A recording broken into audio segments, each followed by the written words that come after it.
जस्तै मानेर चाहिँ सुनिदिनु होला।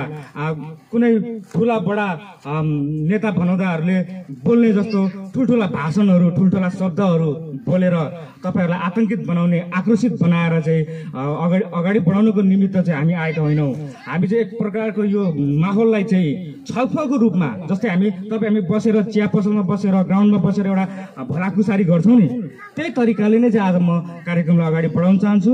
र यो कार्यक्रमको अवधिभित्रमा तपाईँहरूले सुनिरहँदाखेरि केही कुराहरू अस्पष्ट भयो, प्रश्न हुन सकेन, प्रश्नहरू आउन थाल्ने अवस्था आयो भने कार्यक्रम सके पश्चात पनि हामी बसेर जुनसुकै कुराहरूमा चाहिँ प्रष्ट भएर चाहिँ अगाडि बढ्नुपर्छ भन्ने चाहिँ म तपाईँहरूलाई अनुरोध गर्न चाहन्छु। कार्यक्रमको बिचमा केही कुराहरू आयो भने पनि तपाईँले त्यसलाई रोकेर पछाडि अब यो सुन्दै जाँदाखेरि काहीँ तितो पनि हुन्छ, काहीँ मिठो पनि हुन्छ, अमिलो पिरो सबै कुरा आउँछ। तर हामीले चाहिँ अबको दिनहरूमा चाहिँ यो कुराहरू पचाएर तितो भए पनि अमिलो पिरो भए पनि पचाएर चाहिँ अगाडि बढ्ने अवस्था हाम्रो मङ्गोल समाजले चाहिँ अब एउटा कर्तव्य बनेकोले गर्दाखेरि चाहिँ ध्यानपूर्वक तपाईँहरूले सुनेर चाहिँ साथ दिनुहुन्छ भन्ने म अनुरोध गर्न चाहन्छु। र म मङ्गोल नेसनल अर्गनाइजेसन सङ्गठनलाई डाक्टर गोपाल गुरुङज्यू यस सङ्गठनको चाहिँ जन्मदाता उहाँले कसरी सङ्घर्षपूर्ण जीवन बिताएर चाहिँ तमाम 80% अहिन्दू मङ्गोल मूलवासीको अस्तित्वको निमित्त मुक्तिको लडाइँ लड्नु भएको रहेछ त त्यो प्रश्न पार्दै आउँदो दिनहरूमा हामीले अब के गर्ने हो, कस्तो पाइला हामीले चाल्नु पर्दछ त्यसलाई पनि चाहिँ प्रश्न पार्ने म जमर्को गर्न चाहन्छु। र त्यो गर्नको निमित्त चाहिँ हामीलाई के थाहा हुनुपर्छ भन्दाखेरि इतिहास, वास्तविक इतिहास चाहिँ हामीलाई पूर्ण रूपमा थाहा हुँदै जानु पर्दछ। आजसम्म हामीले पढ्दै आएको इतिहासहरू भनेको गलत इतिहासहरू हुन्। ती गलत इतिहासहरू चाहिँ हाम्रो मङ्गोल समाजमा चाहिँ घोकाइयो, त्यो प्रकारले घोकाइयो कि आज हामी कमारा र दासीको हैसियतमा चाहिँ बाँच्न बाध्य भएका रहेछौँ। त्यो कुरा हामीले महसुस कतिले गरेको छौँ, कतिपयले गरिरहेको छौँ। तर के भनिन्छ भन्दाखेरि कुनै पनि कुरा पीडा भनेको चाहिँ तपाईँ छ तर त्यसलाई महसुस गर्न सक्दैनौँ भने त्यो हाम्रो मनस्पटलबाट चाहिँ एक खालको विद्रोह क्रान्ति उत्पन्न हुँदैन रहेछ। र त्यो पीडालाई चाहिँ हामीले यस कार्यक्रम माझबाट चाहिँ तपाईँहरूलाई पनि चाहिँ महसुस गराउन खोजिरहेको छौँ। र एउटा महान व्यक्ति डाक्टर भीमराव अम्बेडकरले पनि भन्नुभएको छ, जसले वास्तविक इतिहास बुझेको हुन्छ उसैले नै इतिहास रच्दछ। त्यसै गरी डाक्टर नेल्सन मण्डेलाले पनि भन्नुभएको छ, नाम सुन्नुभएको छ छैन, अफ्रिकामा साउथ अफ्रिकामा चाहिँ पुस्तकहरूमा पनि पढ्नु भएको छ पक्कै पनि साथीभाइहरूले, आर्य र निग्रो बिचको चाहिँ एउटा वर्णविभेदी लडाइँ लडेर चाहिँ कालाबाट चाहिँ पहिलो राष्ट्रपति बन्न सफल हुने डाक्टर नेल्सन मण्डेला, 27 वर्ष जेल बस्ने नेल्सन मण्डेलाले पनि भन्नुभएको छ, इतिहास, वास्तविक इतिहास जसले बुझेको हुन्छ उसलाई इतिहासले भुलाइदिँदैन। यदि वास्तविक इतिहासले थाहा हुँदैन भने इतिहासले नै भुलाइदिन्छ। भन्नुको मतलब जब हामी वास्तविक इतिहासलाई बुझ्दैनौँ इतिहासले नै हामीलाई भुलाइदिन्छ। त्यो भन्नुको अर्थ चाहिँ आउने पिँढीहरूले चाहिँ हाम्रो योगदान नदेख्नको कारणले गर्दाखेरि हाम्रो आउने पिँढीहरूले हामीलाई सम्झन लायकको माहौल बन्दैन। आउने पिँढीहरूले चाहिँ हामीलाई हाम्रो चाहिँ नामलाई चाहिँ योगदानको रूपमा चाहिँ योगदान दिएको रहेछ भन्ने रूपमा चाहिँ नामलाई चाहिँ उच्चारण गर्नको निमित्त त योगदान हुनु पर्यो नि त। तर त्यो प्रकारको योगदान चाहिँ आजसम्म गरिएको रहेन रहेछ। किन त भन्दाखेरि आफ्नो सङ्गठनलाई चाहिँ अगाडि नबढाएर आफ्नो सङ्गठन के हो त्यो बुझ्न नसकेकोले अन्य पार्टी ती नै हिन्दूवादी बाहुनवादी पार्टीको झोले बनेर ती नै हिन्दूवादी बाहुन पार्टीहरूको चाहिँ कमारा बनेर चाहिँ आजसम्म उनीहरूलाई नै अगाडि बढाएको रहेछ नि त। त्यो कारणले गर्दाखेरि आउँदो पिँढीहरूले कहिले पनि हाम्रो मूल्याङ्कन गर्नेवाला छैनन्। तर हामी माझमा अब आएको छ मङ्गोल नेसनल अर्गनाइजेसन सङ्गठन। यसको स्थापना व्हाइट बोर्डमा म लेख्न गइरहेको छु। लेख्दै भन्दै जाँदाखेरि निकै बुझ्न सकिन्छ भन्ने मैले चाहिँ एउटा अनुमान लगाएकोले गर्दाखेरि पनि हो म व्हाइट बोर्डमा लेख्दै तपाईँहरूलाई चाहिँ कुरा राख्न चाहन्छु। यस विषयमा प्रश्न हुनेछ भन्ने मेरो चाहिँ विश्वास छ।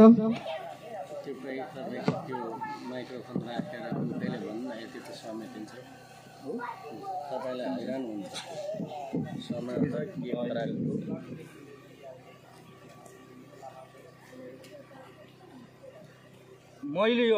मैले ठुलो अक्षरमा लेख्दैछु है सर्ट फर्म छ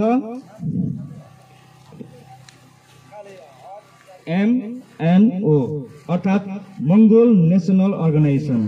यस संगठनको स्थापना भनेको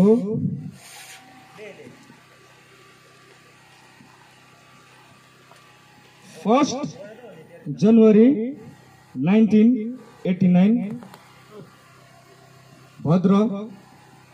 भद्रगोल जेल, यो भनेको काठमाडौँमा। यो संगठन डाक्टर गोपाल गुरुङज्यूद्वारा 1 जनवरी 1989 काठमाडौँको भद्रगोल जेलबाट चाहिँ उहाँले जन्माइदिनु भएको संगठन। अब यो संगठन उहाँले किन जन्माउनु भयो, यसको उद्देश्य, कारण र उद्देश्य के थियो र उहाँले जन्माउनु भयो, यो विषयमा पहिला प्रश्न पार्न चाहन्छु। र यो भन्दा अगाडि फेरि मंगोल नेशनल अर्गनाइजेसनमा किन मंगोल नै संगठनको नाम राखिनु पर्यो त, होइन? अरु कुनै अन्य राष्ट्रिय तपाईको संगठन विभिन्न अब मुक्ति जनमुक्ति विभिन्न त्यसरी आएको छ नि त संगठन पार्टीहरूको नाम, होइन? तर यसले चाहिँ किन वर्ण, मंगोल भनेको चाहिँ एउटा वर्ण हो, नस्ल हो, यसैलाई चाहिँ किन नाम राखिनु पर्यो त भन्दाखेरि यसको अलिकति पृष्ठभूमि इतिहासलाई हामीले बुझेरै जानुपर्ने हुन्छ। कसरी उहाँले यो जन्माउनुको अर्थ चाहिँ कसरी दिनुभएको छ त भन्दा, हामी जाउँ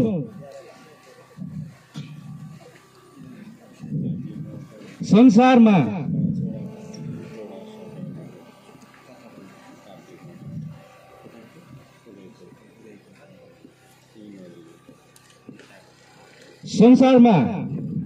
विज्ञान यति चरम चुलीमा पुगिसकेको अवस्था छ कि यस संसारभित्र रहेका हरेक पशु जीव जन्तु, जंगलमा बस्ने जनावर, पानीमा बस्ने माछाहरूदेखि लिएर सम्पूर्ण विषयमा चाहिँ वैज्ञानिकहरूले अध्ययन गरेर चाहिँ पाठ्यक्रममै राखेर चाहिँ अध्ययन गराइरहेको अवस्था हो।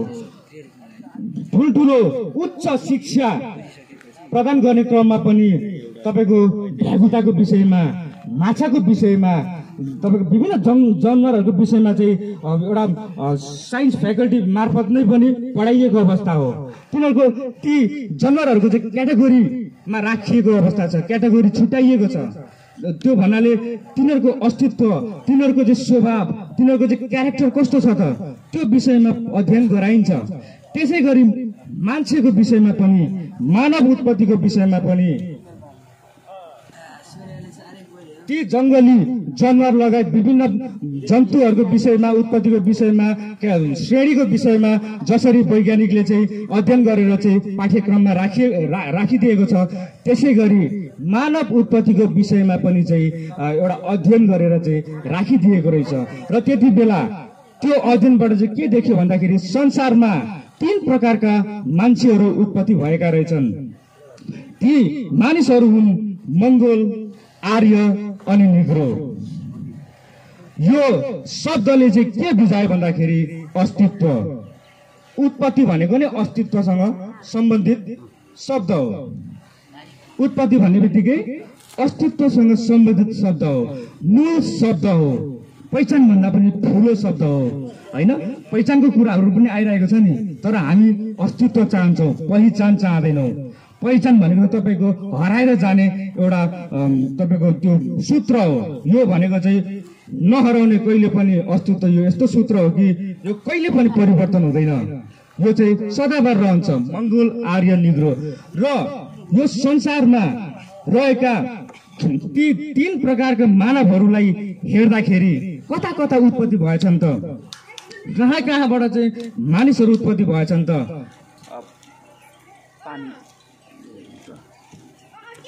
त्यो वैज्ञानिकहरूले चाहिँ अध्ययन गरिरहँदाखेरि, खोज गरिरहँदाखेरि के पत्ता लगाएछन् भन्दाखेरि, हेर्नु होला,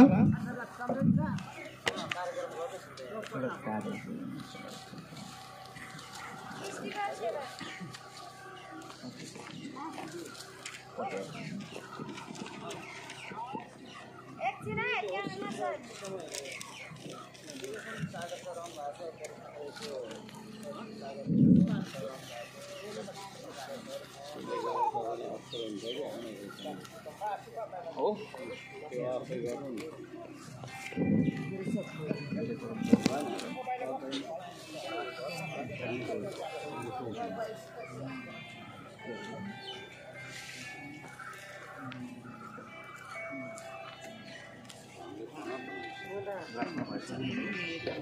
अब म माइक बाहिरबाट बोल्छु, सुन्नु सक्नुहुन्छ होला नि मेरो आवाज?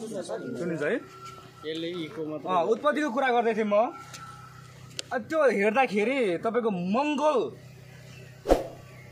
मङ्गलको उत्पत्तिको कुरा गर्दाखेरि लगभग यो 1,10,00,000 वर्ष पहिला वर्तमान भारत, वर्तमान चीन अनि वर्तमान नेपालको वरिपरि रहने त्यो देशहरूलाई छुने एउटा शिवलेख पर्वत छ।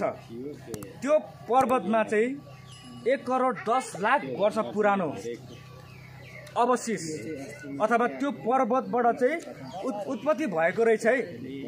ती मानिस चाहिँ को हुन् त भन्दाखेरि मङ्गोल हुन्, अर्थात् हाम्रो देशभित्रै रह्यो होइन। अनि त्यसै गरी आर्यमा जाँदाखेरि आर्य नस्ल अथवा आर्य वर्ण आज हामीले चिनिने बाहुन क्षेत्री समुदायहरू जो हुनुहुन्छ हामी माझमा, हामीसँगै चाहिँ बसिरहनु भएको छ, उहाँहरूको पुर्खाको उत्पत्ति समय हेर्दाखेरि लगभग 80 लाख वर्ष अगाडि चाहिँ युरोपको चाहिँ तपाईँको त्यो रसिया भन्ने ठाउँ देशभित्र पर्दो रहेछ। ककसियस पहाड भन्ने छ एउटा, ब्ल्याक सी र क्यास्पियन सीको बिचमा एउटा लमतन्न परेको पहाड छ। त्यहाँ चाहिँ आर्य नस्ल अथवा आर्य वर्णको मानव चाहिँ उत्पत्ति भएको रहेछ भन्ने कुरा विज्ञानले पत्ता लगाएको कुरा हो। यो कुरा यस मुलुकभित्र चाहिँ डाक्टर गोपाल गुरुङज्यूले मात्रै लेख्नु भएको छ, बोल्नु भएको छ।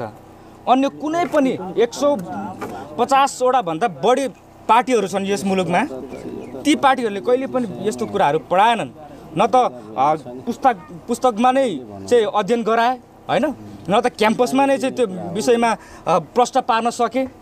तर फ्याक्ट कुरा चाहिँ मङ्गोल नेसनल अर्गनाइजेसन सङ्गठनले चाहिँ पार्न सकिरहेको छ र यसरी नै अगाडि बढिरहेको छ। त्यसै गरी अर्को नस्ल निग्रो नस्लको चाहिँ उत्पत्ति कहाँ भएको रहेछ भन्दाखेरि अफ्रिका, काला हप्सी पनि भन्छौँ हामी होइन त। अफ्रिकन पिपलहरू हामीले हेर्दाखेरि काला हप्सी हुन्छ नि, हुँदैन त? काला अलिक अग्ले पनि हुन्छन्, ठुल्ठुला मसलहरू भएको पनि हुन्छ, ठुल्ठुलो कपाल पनि धेरै कर्ली हुन्छ होइन। ती व्यक्तिहरूको उत्पत्ति भनेको चाहिँ लगभग 1,40,00,000 वर्ष अगाडि अफ्रिकाको इथो देखिन्छ लेखेको, इथियोपियामा 1,40,00,000 वर्ष अगाडि भएको रहेछ। अर्को मार्ग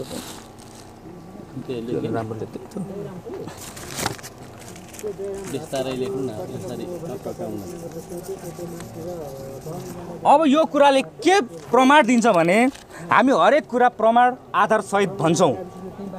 हामी त्यतिकै त तपाईँको त्यो बानाबाजी गरेर झुट बोलेर चाहिँ घुमाउने कुरा छैन नि त। त्यही भएर जसले झुट बोल्छ, जसले षड्यन्त्र गर्छ, उसले प्रश्नको जवाफ दिन सक्दैन। यो हामी च्यालेन्ज गर्छौँ, ती बाहुनवादी नेताहरूलाई यो च्यालेन्ज गर्छौँ कि हामी ती व्यक्तिहरूले झुट बोलेर षड्यन्त्र गरेर चाहिँ यस मुलुकमा चाहिँ एउटा फोहोरी राजनीति बनाएर चाहिँ तमाम मूलवासी मङ्गलहरूलाई दबाएर राखेको रहेछ नि त, अधिकारविहीन अस्तित्वविहीन बनाएर राखेको रहेछ। ती व्यक्तिहरूलाई प्रश्न गर्नुहोस्, जवाब दिन सक्दैनन्। तर एमएनओ सधैँ खडा रहन्छ, हरेक प्रश्नको जवाफ दिनको निमित्त तयार रहन्छ। किन भन्दाखेरि हामी इमान्दार वफादारको साथ चाहिँ हरेक कुरा सर्लङ्गै बताउन सक्छौँ भन्ने कुरा चाहिँ म बताउन चाहन्छु। यदि हामीले ढाँट्ने छल्ने थियौँ भने चाहिँ कुरा प्रश्नहरू आउँदाखेरि जवाब दिन सक्दैनौँ, तर हामीले ढाँट्ने छल्ने कुरा केही छैन। हामीलाई केही डर त्रासै छैन, किनभने सही कुरा बोलिरहेको छौँ, सही कुरा भनिरहेको छौँ। जसले सही गलत कुरा बोल्छ उसलाई डर हुन्छ मनभित्र। यदि यो कुरा चाहिँ समाजले चाल पायो, मैले झुकाइरहेको रहेछु भन्ने कुरा चाहिँ समाजले थाहा पायो भने त मलाई मारिहाल्छ भन्ने उसको मनमा सधैँ डर हुन्छ क्या। त्यो कारणले गर्दाखेरि त्यो डरको अगाडि जित्नको निमित्त के गर्छ त भन्दाखेरि तपाईँ हामीलाई हरेक लोभ लालच पैसा दिन्छ, खानेकुरा दिन्छ, अनि भोट किन्ने कुराहरू पनि छ होइन। कति 2000 पैसाले बिकिरहेको छ, कति 1 बुटको मासुले पनि बिकिरहेका छन्। हाम्रो समाज त्यस्तो अवस्थामा छ नि त। त्यस्तो समाजलाई चाहिँ जगाउनको निमित्त चाहिँ, त्यस्तो समाजलाई आँट भरोसा दिनको निमित्त अब तपाईँ हामी तत्पर तयार रहनु पर्यो नि त। आज यो स्थानीय वासी हाम्रा युवा साथीहरूले चाहिँ त्यो खालको आँट गर्नुभएको छ। अब उहाँहरूको चाहिँ मेरुदण्ड बनेर चाहिँ हाम्रा बुबा आमाहरू जो हुनुहुन्छ परिवार सपोर्टिभ बनेर चाहिँ सपोर्ट गरेर चाहिँ लु है अगाडि बढ्नुपर्छ भन्ने एउटा आँट भरोसा दिने गार्जियन चाहिँ बन्नुपर्ने हुन्छ क्या। र यसले के प्रमाण दियो त भन्दाखेरि मङ्गोल आर्य निग्रोले के प्रमाण दियो त भन्दाखेरि अस्तित्व भनेको चाहिँ मङ्गोल आर्य र निग्रो यो भित्र मात्रै मानिसको अस्तित्व रहेको छ। अब नेपालको कन्टेक्स्टमा कुरा गर्ने हो भने, नेपालभित्र कुरा गर्ने हो भने यी 3 अस्तित्वमध्ये 2टा अस्तित्व मात्रै फेला पार्न सक्छौँ हामीले। ती हुन् मङ्गोल अनि आर्य। निग्रो त छैन नि त। निग्रो भनेको अफ्रिकामा बसोबास गर्ने त्यहाँका इन्डिजिनियस पिपल अथवा मूलवासी मङ्गोल हुन्, मूलवासी निग्रो हुन्। मूलवासी भन्ने बित्तिकै मङ्गोल मात्रै हुँदैन। आर्यहरू भनेको यहाँ बसेका आर्यहरू जो छन् उनीहरूको हामीले पृष्ठभूमि हेर्ने हो भने ती व्यक्तिहरू विदेशी हुन् भन्ने कुरा म अहिले प्रस्ट्याउँदै जान्छु। तर यहाँका मूलवासी चाहिँ को हुन् त भन्दाखेरि मङ्गोल। यदि युरोपमा गयौँ भने त्यहाँका मूलवासी को हुन् त भन्दाखेरि आर्य हुन्। मूलवासी त उनीहरू पनि हुन् तर यहाँ होइन। कहाँ छन्? कहाँ हुन्छन् उनीहरू? युरोपमा हुन्छन्। तर यहाँ भित्र पसेका चाहिँ आर्यहरू अब मूलवासी पनि हुँदैनन्। त्यहाँका के भइसक्छन् भन्दाखेरि असली जनजाति आदिवासी भनेको चाहिँ आर्य हुन्। तर आदिवासी जनजाति कसलाई बनाएर राखेको छ यहाँनिर? हामीलाई राखेको छ नि।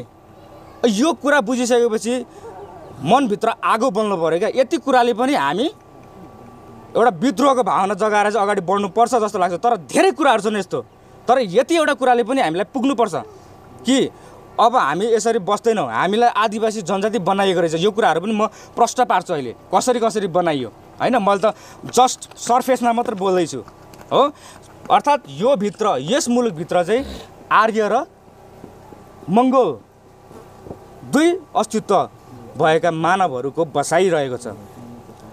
अब यो कुराले के प्रश्न पार्यो भन्दाखेरि हामी यस मुलुकको मङ्गोल मूलवासी हौँ भन्ने कुरा प्रमाणित भयो नि होइन। यस मुलुकको चाहिँ मूलवासी को हुन् भन्दाखेरि मङ्गोल भन्ने कुरा प्रमाणित भयो। तर अब अघि मैले भन्दै थिएँ MNO किन मङ्गोल नेसनल अर्गनाइजेसन नामै मङ्गोल शब्द अटाएर चाहिँ डाक्टर गोपाल गुरुङज्यूले चाहिँ जन्माइदिनु भयो भन्दाखेरि यस मुलुकमा सुन्नु है सबैजनाले, यस मुलुकमा वास्तविक लडाइँ भनेको कुनै पार्टी बिचको होइन, जाति बिचको पनि होइन। यो लडाइँ भनेको वर्ण विभेद विरुद्धको लडाइँ हो। र यो वर्ण विभेदभित्र चाहिँ को छन् त भन्दाखेरि 20% आर्य र 80% अहिन्दू मूलवासी मङ्गोल छन्। ती 2 वर्ण बिचको लडाइँ हो, राजनीतिक रूपमा लडाइँ हो। हामी व्यक्ति विशेषमा जाँदैनौँ फेरि है। कुनै बाहुनसँग सम्बन्धित रूपमा हामीले चाहिँ लडाइँ गर्ने कुरा होइन। यो चाहिँ एउटा वर्ण विभेद विरुद्धको लडाइँ हो, एउटा सिद्धान्त विरुद्धको लडाइँ हो। मङ्गोल भर्सेस आर्यको लडाइँ हो होइन। मूलवासी भर्सेस आदिवासी अथवा आदिवासीको विरुद्धको लडाइँ हो। हामी मूलवासी हौँ भन्नुको कारण जनजातिको विरुद्धको लडाइँ हो। हामी यहाँका मङ्गोल हौँ भन्ने कुरा चाहिँ हामीले प्रष्ट हुनुपर्ने रहेछ। वास्तविक लडाइँ चाहिँ यो रहेछ भन्ने कुरा डाक्टर गोपाल गुरुङज्यूले चाहिँ 25 वर्ष हेर्नुहोस् 25 वर्ष चाहिँ उहाँले नेपाल घुमिसक्नु भएको रहेछ। पूर्वदेखि पश्चिमसम्म चाहिँ 25 वर्ष उहाँले घुमिसक्दाखेरि असली लडाइँ नेपालमा भएको लडाइँ हुनुपर्ने लडाइँ भनेको चाहिँ मङ्गोल र आर्य बिचको वर्ण विभेद लडाइँ हो, विरुद्धको लडाइँ हो भन्ने कुरा उहाँले प्रष्ट भइसकेपछि 1 जनवरी 1989 चाहिँ मङ्गोल शब्दलाई नै राखेर चाहिँ मङ्गोल नेसनल अर्गनाइजेसन सङ्गठनको स्थापना गरिदिनु भयो है। अब म यो स्थापना हुनुभन्दा अगाडि उहाँले यो सङ्गठनलाई स्थापना गर्नुभन्दा अगाडि उहाँले के सङ्घर्षहरू जीवन बिताउनु भयो त र त्यो बिताइरहने क्रममा उहाँले कस्तो कस्तो इतिहासहरू चाहिँ अध्ययन गर्दै जानुभयो त, यो त खोज हो नि त। तपाईँले सुन्नुहुन्छ बुद्धको चाहिँ जहिले पनि हाम्रो के छाप आउँछ भन्दाखेरि तपस्या होइन, पोलिटिकस नै तपस्या गरेर बस्ने, भोकै बस्ने सक्ने भगवान भयो, त्यो होइन। बुद्ध पनि हामी जस्तै मानव हुनुहुन्थ्यो, हामी जस्तै मानिस, मङ्गोल यही नेपालमा जन्मिएका थारूको सन्तान हुनुहुन्थ्यो। उहाँले पनि चाहिँ आफ्नो राजकाज छोडेर राजकुमार हुनुहुन्थ्यो नि त, तर सबै राज्य त्यागेर चाहिँ त्यो एउटा वर्ण उच्च त्यति बेला पनि थियो, त्यो उहाँले चाहिँ नपचाइसकेपछि, उहाँलाई मन नपरेपछि उहाँले त्यसको विरोधमा लड्दाखेरि देश निकाला गरियो र उहाँले चाहिँ भारतको बिहार भन्ने स्टेट सुन्नु भएको छ, त्यो बिहारभित्र रहेको गया भन्ने एउटा जिल्ला छ, त्यो भित्र चाहिँ उहाँले चाहिँ त्यो भित्र सेन्टर बनाएर चाहिँ त्यो क्षेत्रदेखि चाहिँ उहाँले अध्ययन गर्दै जानुभयो क्या।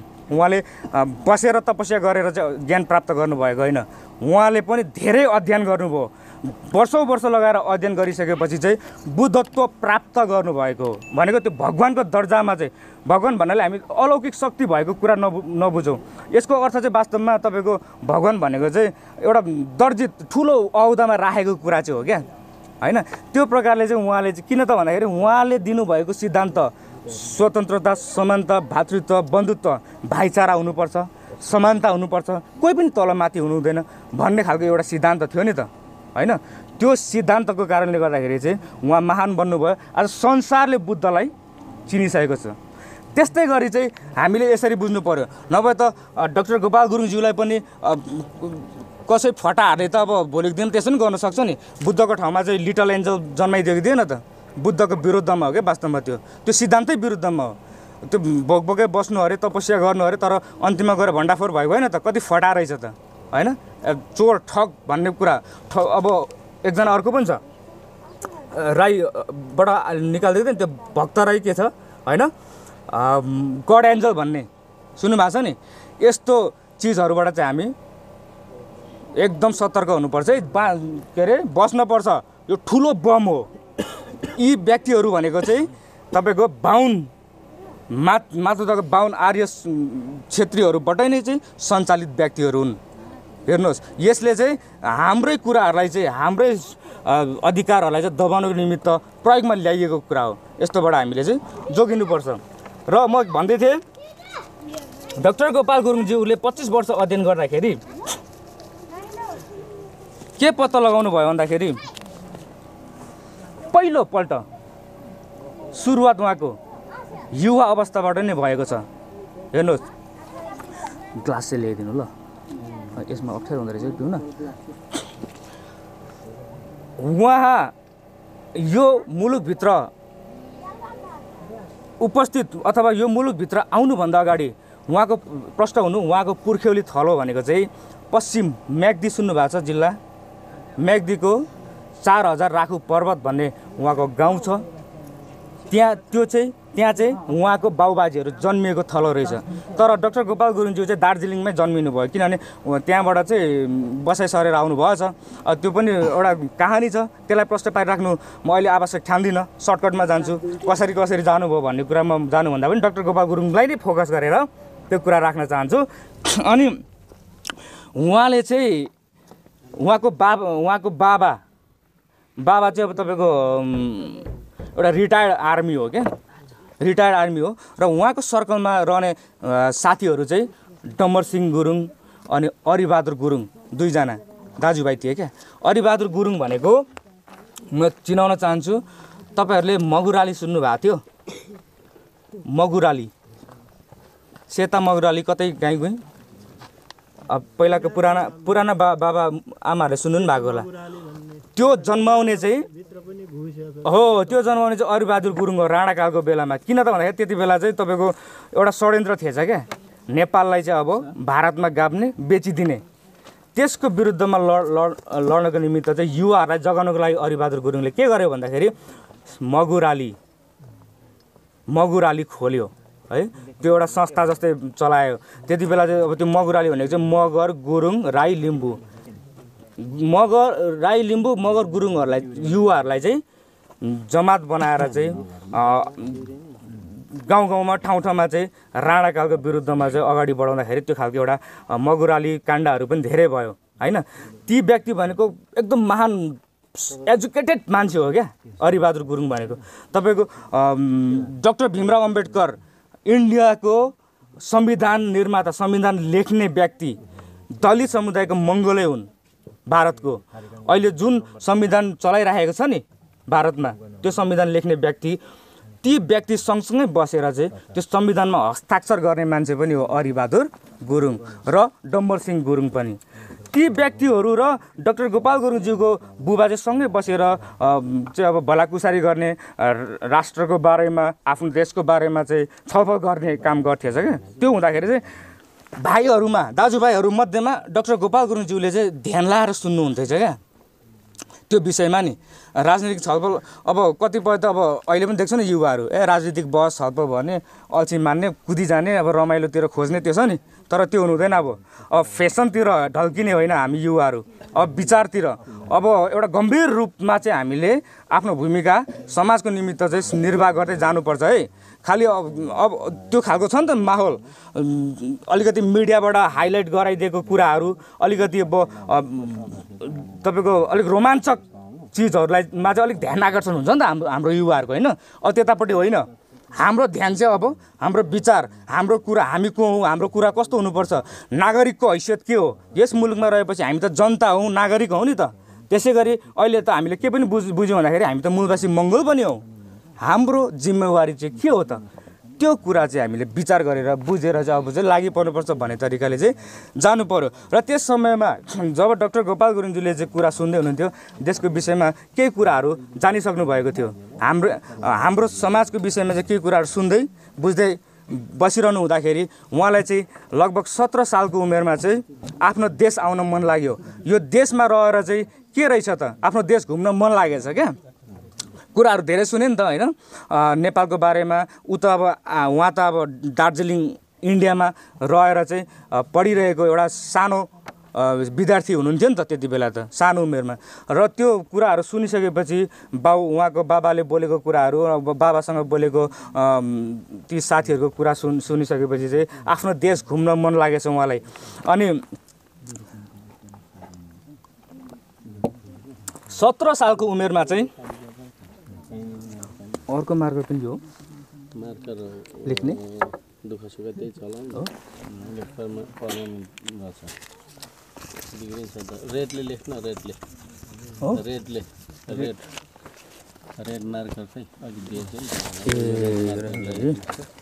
पर्मानेन्ट नचलाउनु। धेरै भएको छैन। अब अलिकति अगाडि बढाउन चाहन्छु।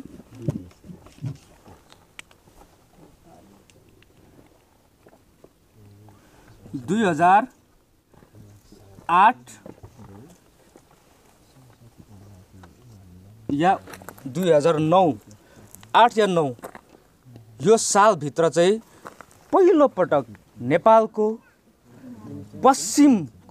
पूर्वको इलाम जिल्लामा चाहिँ उहाँको टेकाइ भयो, पहिलो बसाइ भयो।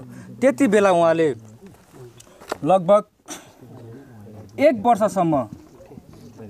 वर्षसम्म इलामको कोलबुङमा रहेर बाख्राको टाट्नामा चाहिँ त्यहाँका युवतीहरूलाई भेला गरेर चाहिँ शिक्षकको रूपमा पढाउने काम गर्नुभयो।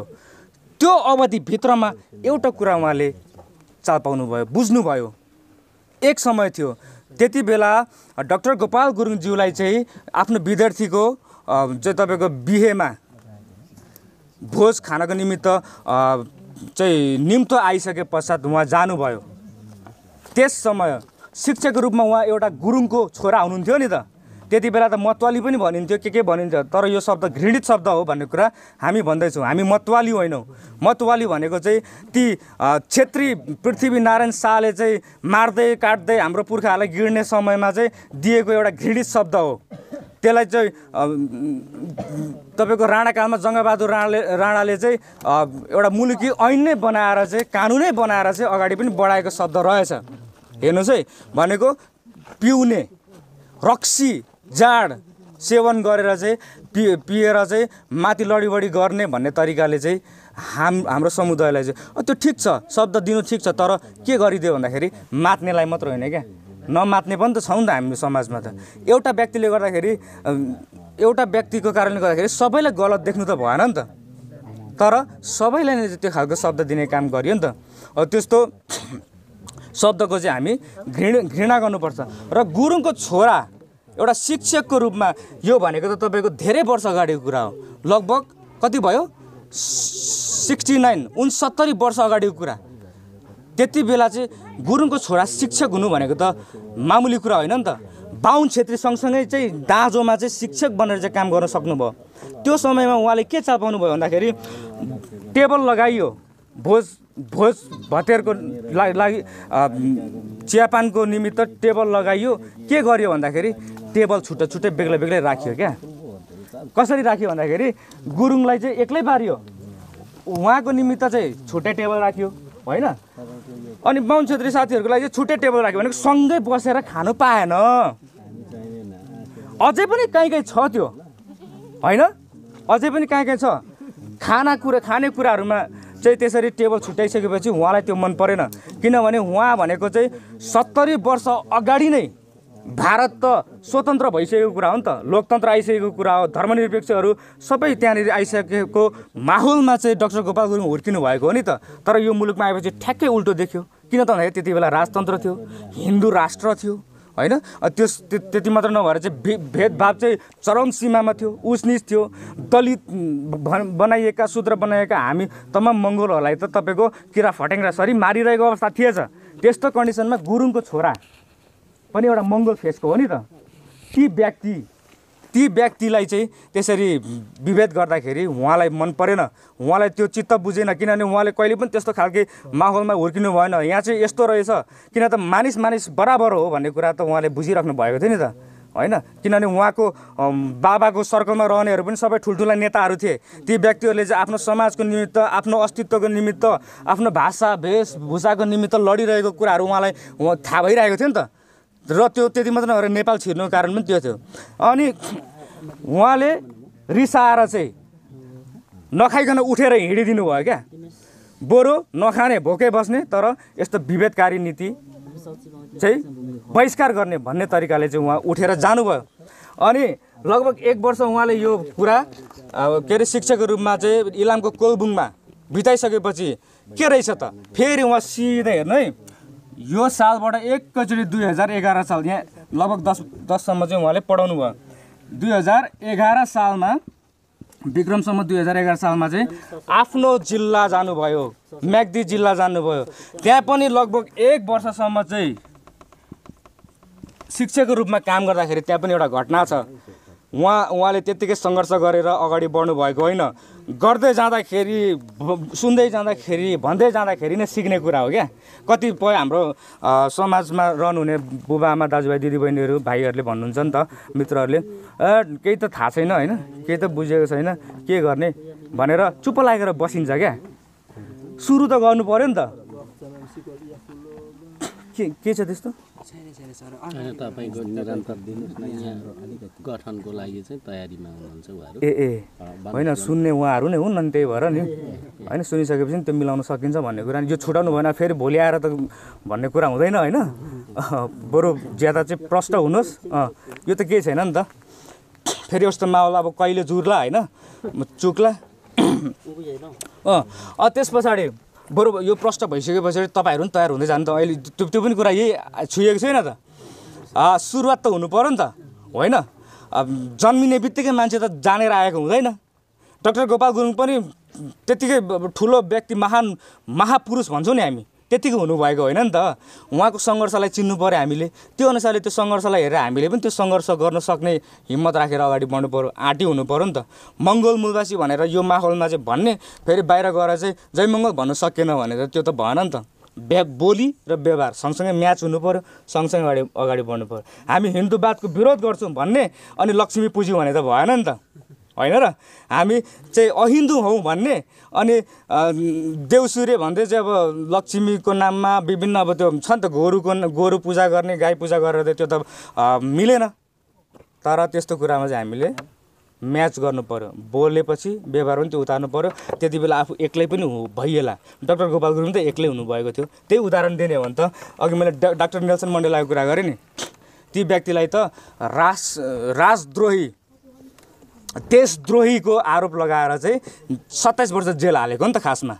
तर उहाँको सिद्धान्तलाई चाहिँ बाहिर बुझेर युवाहरूले चाहिँ आन्दोलित भएर चाहिँ त्यो खालको विचार बढाउँदै गइसकेपछि के भयो त भन्दाखेरि जित त त्यहाँ निग्रोहरूकै भयो।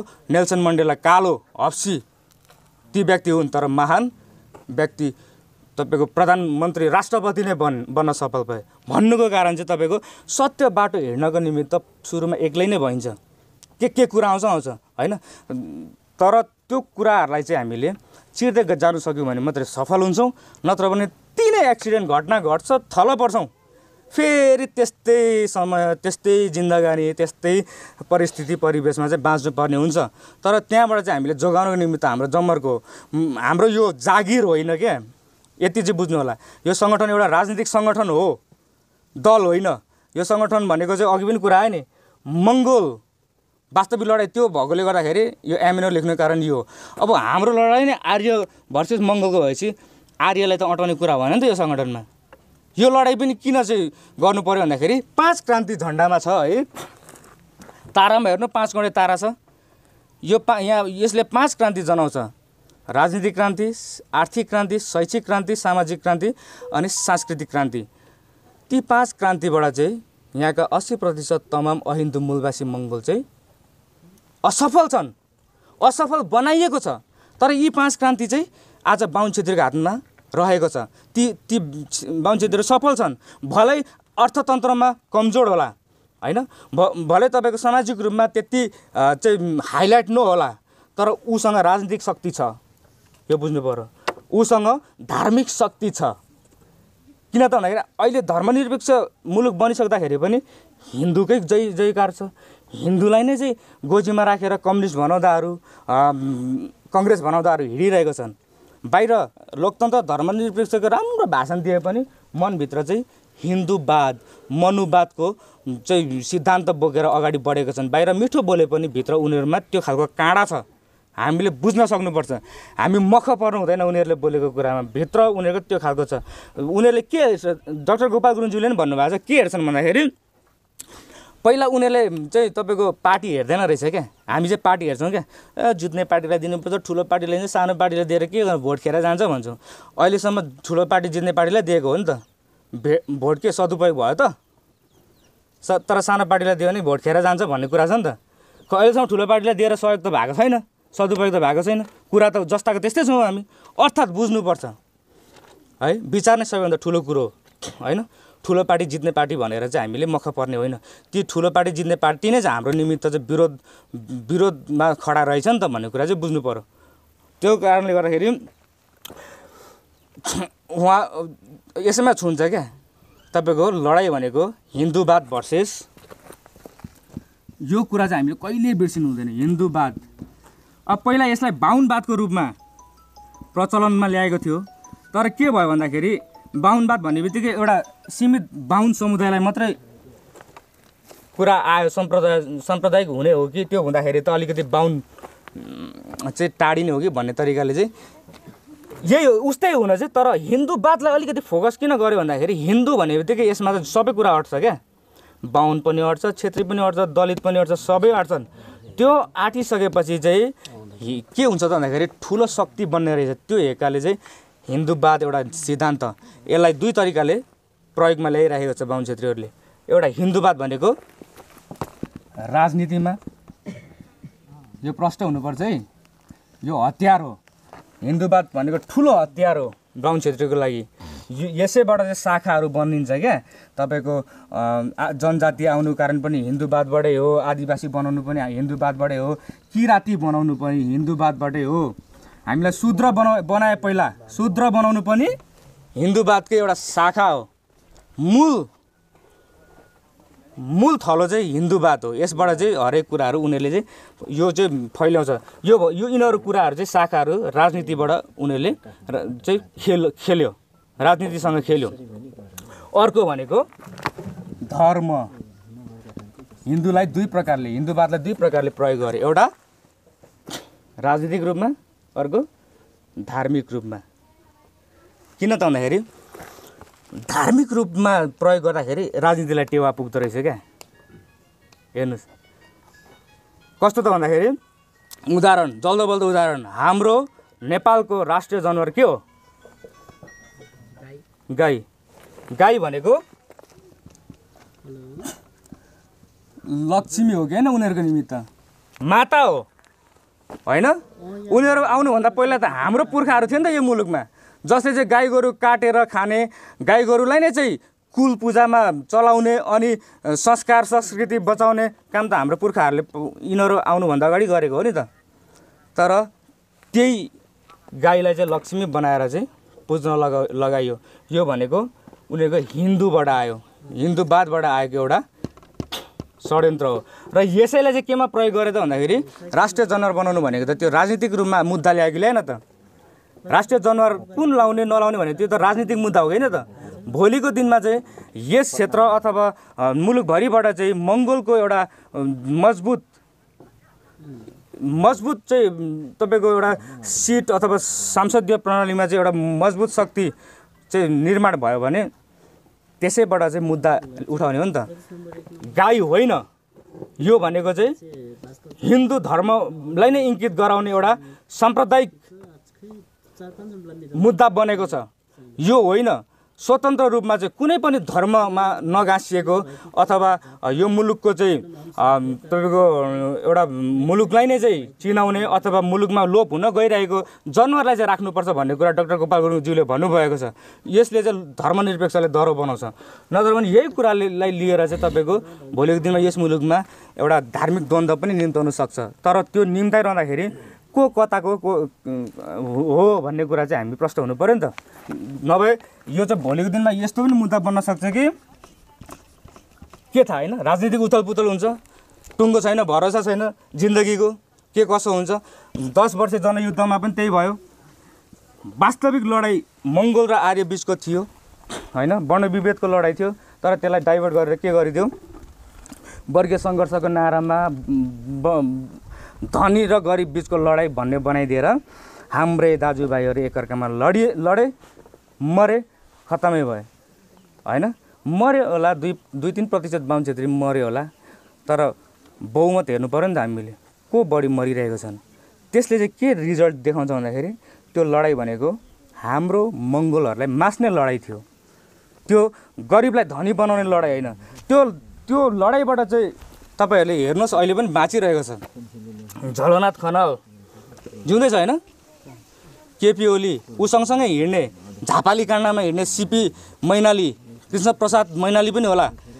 तीहरू 5-6 करोडदेखि अरबपति भएर बसिरहेको छन्। कम्युनिस्ट भन्नुदाहरू त्यो हुन्। तर कम्युनिस्टको वास्तविक अर्थ हो यहाँको त नक्कली कम्युनिस्टहरू हुन्। वास्तविक कम्युनिस्टको सिद्धान्त त यिनीहरूले चलाएको छैन। यदि चलाएको थियो भने कमसेकम केही मात्रामा हाम्रो समाज पनि अगाडि चाहिँ बढ्थ्यो होला।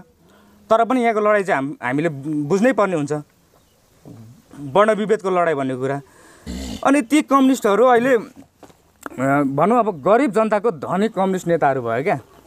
यो कुनै पनि कम्युनिस्ट मुलुकमा त्यस्तो भएन। माओ सेतुङको लडाइँ हेरौँ, लेनिनको लडाइँ हेरौँ रसियामा, त्यो लडाइँले चाहिँ धनी र गरिब बिचको त्यो ग्यापलाई चाहिँ साँच्चै नै हटाइदियो, बराबरमा ल्याएकै थियो क्या होइन। सबैले रोजगार पाउने, सबै बराबरमा चाहिँ ज्याला मजदुरी गर्ने, ज्याला पाउने, तलमाथि नगर्ने होइन, उच निचमा नराख्ने, त्यो खालको लडाइँ चाहिँ यहाँ भएन क्या। यहाँ के भयो, हाम्रो मान्छे मरे, हाम्रै मान्छे गरिब भए, दुःख पाए र पनि सहिरहेको छन्। हाम्रो मान्छे कति सहनु सक्ने हो क्या, अब सहनु हुँदैन। जस्तै दुःख अब तपाईँ खानु लाउनु गाह्रो भइरहेको छ, दिनरात खट्ने होइन चाहिँ कमाउने, पैसा कमाउने, त्यो कमाइ चाहिँ कहाँ जाँदैछ भन्दाखेरि बाहुन छेत्रीकै पल्टमा जाँदैछ। किन त भन्दाखेरि महँगी हेर्नु न, कति महँगी भइरहेको छ। अब त्यो प्याजको दाम चाहिँ यस्तै त्यो इन्क्रिजमेन्ट हुन्छ। त्यो ऱ्याङ्किङ हेर्ने हो भने त अब कहिले तलमाथि त होला। त्यो 1 केजी प्याज र 1 केजी स्याउको दाम बराबर हुन आँटिसक्यो है। हेर्ने यस्तो अवस्थामा हामी बाँचिरहेको छौँ। अब फेरि जल्दो उदाहरण दिउँ न, पेट्रोलको कुरा होइन। पेट्रोल अहिले कहाँसम्म पुग्यो? 136.5 रुपियाँ भइसक्यो होइन। तर हामीलाई त्यो त्यसमा पिर छैन। हामीलाई कस्तोमा पिर हुन्छ भन्दाखेरि बजार जान्छौँ अनि सामान किन्छौँ, 5 रुपियाँ घटाउनको लागि बार्गेन गर्छौँ। 5 रुपियाँ घटाइदिनु न भनेर धेरै हामी चाहिँ लडाइँ झगडै गर्छौँ क्या होइन। तर यो मुलुकमा त्यो पेट्रोलको भाउ 1 रुपियाँ घट्नु पनि भनेको अर्थतन्त्रलाई ठुलो मार्का पर्नु हो क्या।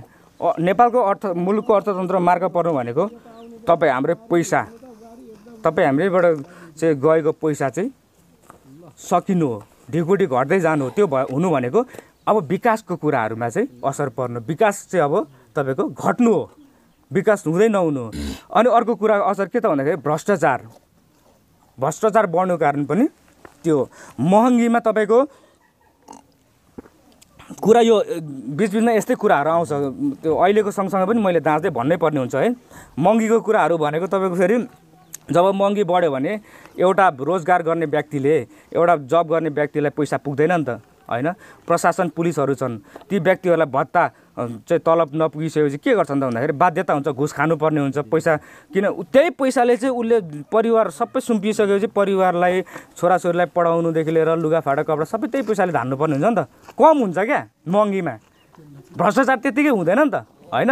माथि त बाहुन छेत्रीले भ्रष्टाचार गरे तल पनि गर्नुको बाध्यता त्यो भयो, त्यस्तो छ क्या।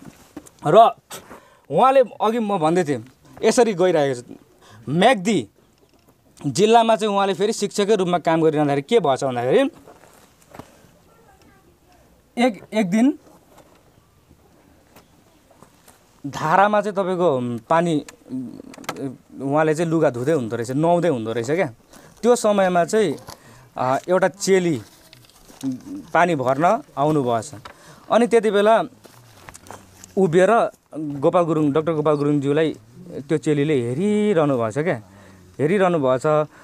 पानी भर्दैन त। अनि गोपाल गुरुङ आफैले, डाक्टर गोपाल गुरुङ आफैले बहिनी पानी भरेर लानुहोस् न भनेर चाहिँ भन्दाखेरि अनि त्यो चेलीले कस्तो जवाब दिएछ, यो एकदम पुस्तकमा पनि भेटिन्छ, तपाईँहरूले अध्ययन गर्नु होला। यो लेख्नु कारण किन लेख्नु भयो त त्यति कुरालाई होइन।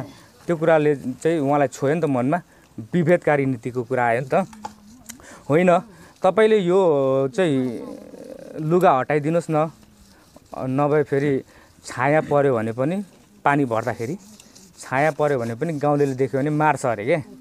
अथवा छाया पर्दाखेरि पनि अछुत हुने क्या, अशुद्ध हुने। त्यो भइसके पछाडि पूर्वदेखि पश्चिमसम्म यस मुलुकमा लागेको रोग भनेको, मूल रोग भनेको एउटै रहेछ, त्यो हो। फेरि पनि म यसलाई कोड गर्छु किनभने हाम्रो दुश्मनै मेन। अब यो यसरी पनि प्रश्न पार्छु म फेरि, हिन्दूवाद भन्ने बित्तिकै यहाँ बाहुन छेत्री यो त एउटा नीति हो, यो सिस्टम हो। यो सिस्टमलाई चलाउने बाहुन छेत्री मात्रै होइन, फेरि हामीले बाहुन छेत्रीलाई मात्रै नबुझ्ने। लडाइँ त एउटा वर्ण विभेदको छँदैछ, त्यो एउटा अस्तित्वको कुरा आयो, अधिकारको कुरा आयो होइन। तर विधानको लडाइँ भनेको हिन्दूवाद भन्ने बित्तिकै यो नीतिमा हाम्रै मान्छे राई पनि पर्न सक्छ, लिम्बू पनि पर्न सक्छ, जो पनि पर्न सक्छ। सुभाष नेङबाङलाई हामीले के मान्ने? ऊ मङ्गोल भए पनि उसको नीति के छ? हिन्दूवादको नीति छ। किन त भन्दाखेरि उसले त आदिवासी जनजाति स्वीकार्यो नि त, मतवाली पनि स्वीकार्यो, शूद्र पनि स्वीकार्यो होइन। हिजोमा भर्खरै मात्रै हो विघटन भएर अर्को सरकार भयो, नत्र त यो प्रदेशको चाहिँ मुख्यमन्त्री को थियो? शेरधन राई। राईको छोरा भएछ भने हामीले मख पर्ने कुरा आएन। किन त भन्दाखेरि ऊ मङ्गोल भए तापनि, अस्तित्व मङ्गोल भए तापनि उसको नीति भनेको हिन्दूवाद नै हो। अर्थात् यो हिन्दूवाद विरुद्धको लडाइँ हो भनिरहँदाखेरि यहाँ चाहिँ हामीले सीमित समुदाय बाहुन क्षेत्रलाई मात्र होइन, यो वादभित्र रहेका जो कोहीलाई पनि हामीले चाहिँ एउटा राजनीतिक दुश्मन हो भन्ने चाहिँ ठान्नु पर्यो। फेरि व्यक्ति विशेषमा जानु भएन। र अब फेरि आउँछ, म मितिलाई कोड गर्छु, 2019 यो 11 को घटना है, 2011 विक्रम सम्वतको तपाईँको राणाकाल ढलिसकेपछि को कुरा आयो। बहुदल त आयो एक खालको होइन, राणा शासन हटे पनि बहुदल आए तापनि कस्तो खालको आयो भन्दाखेरि हेर्नु फेरि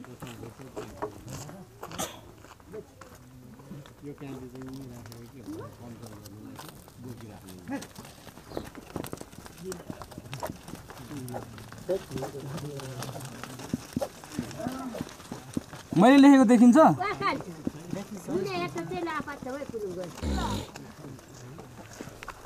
अब अर्को घटना आउँछ, उहाँले म्याग्दीमा पनि एउटा शिक्षकको रूपमा चाहिँ उहाँले काम गरिसकेपछि त्यो घटना पनि चाल पाउनु भयो। अनि सिधै तपाईँको त्यहाँबाट चाहिँ फेरि झापाको गौरीगञ्ज म्याग्दीदेखि झापाको गौरीगञ्जमा पनि आएको घटना देखिन्छ। त्यो झापाको गौरीगञ्जमा पनि उहाँले शिक्षकको रूपमा काम गरिरहँदाखेरि, डाक्टर गोपाल गुरुङज्यूको कुरा गर्दैछु है, काम गरिरहँदाखेरि उहाँको पहिलो भेट, हेर्न यो एकदम महत्त्वपूर्ण मिति हो यो 2017। किन भन्दाखेरि अहिले म भन्दै जान्छु, एकदम महत्त्वपूर्ण हामीले सम्झिनु पर्ने हुन्छ। यो पोइन्टहरू सम्झिँदै गएपछि चाहिँ बेली विस्तार आइसकेपछि चाहिँ प्रमाण पनि जुट्दै जान्छ क्या। तलमाथि गर्दै भन्यो भने तपाईँको मिल्दैन पनि, मेसो मेलो पनि मिल्दैन, प्रमाण पनि जुट्दैन, हो कि होइन त्यत्तिकै भयो कि भन्ने पनि हुन्छ होइन। तर अघि मैले प्रश्न पारिसकेँ, हाम्रो कुरा भनेको फ्याक्ट छ, सही कुरा छ, जतासुकै हेर्नुहोस् जहाँ जानुहोस् यही कुरा आउँछ, फेरबदल छैन। झापाको गौरीगञ्जमा राजा महेन्द्रसँग उहाँको भेट हुन्छ, 45 मिनट कुरा हुन्छ। उहाँको शिक्षकको रूपमा हुनुहुन्थ्यो झापाको गौरीगञ्जमा। जब उहाँ कोलबुङमा हुनुहुन्थ्यो त्यति बेला 17 वर्षको उमेर हुनुहुन्थ्यो भने महेन्द्र राजासँग कुरा गर्ने बेलामा 24-25 वर्षको उमेरमा हुनुहुन्थ्यो।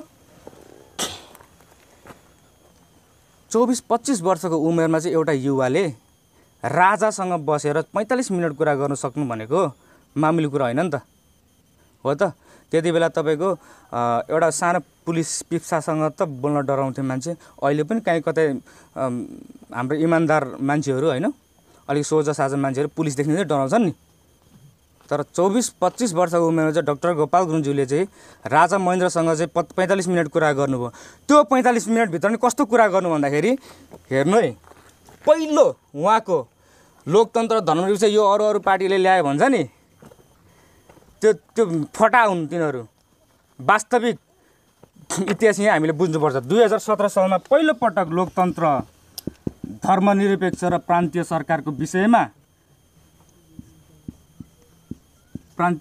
विषयमा बोल्ने डाक्टर गोपाल गुरुङज्यू मङ्गोल रेसको मूलवासी पुत्र भनौँ, मूलवासी छोरो हुनुहुन्थ्यो। यो मुलुकमा लोकतन्त्र धर्मनिरपेक्ष प्रान्तीय सरकार हुनुपर्छ भनेर चाहिँ महेन्द्रसँग कुरा गरिसकेपछि महेन्द्रले चाहिँ ठिक छ तपाईँको कुरा राम्रो छ भनेर पनि गएको। तर कस्तो हुँदो रहेछ नि त, गुरुङको छोरा नाथे त्यो शूद्र किरा फट्याङ्ग्रा हाम्रो पुर्खाहरूले चाहिँ बनाएर राखेको यो मुलेले भनेको सुन्छु भन्ने मनमा भएको रहेछ। त्यो पछि थाहा पायो। किन त भन्दाखेरि त्यही 17 सालमा चाहिँ के गर्थ्यो भन्दाखेरि बहुदल आएको थियो, उम्री मात्रै राखेको थियो, उम्रिएको टुसालाई मारियो भने त्यो अब पलाउँछ। 2017 सालमा पञ्चायती व्यवस्था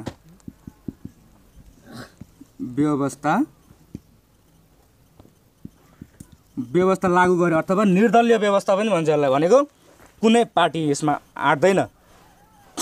पञ्चायती भनेको पञ्चेहरूलाई राखेर तिनीहरूकै कुरा नै सबै थोक हुने मुलुकभरि। कुनै दलको कुनै पार्टी अब दलहरू हुनु भनेको त त्यो स्वतन्त्र रूपमा लोकतन्त्रमा चाहिँ सबैको कुरा जाने कुरा हुन्छ नि त। तर यो अहिले भइरहँदा त कुरा पुगिरहेको छैन। किन त भन्दाखेरि जनता नै सचेत छैन। जनता सचेत कति बेला हुन्छ त भन्दाखेरि जब सही कुरा बुझ्छ। सही कुरा कसले भन्दैछ भन्दाखेरि एमएनओले मात्रै भन्दैछ। यदि गलत भनेको थियो भने एमएनओ धेरै हाइलाइटमा पुग्थ्यो। लिम्बुवान खम्बुवान जस्तो चाहिँ नारा जुलुस गरेको भए होइन, माओवादीले जस्तो हुलदुङ्गा मचाएको भए त धेरै हाइलाइटमा पुग्थ्यो।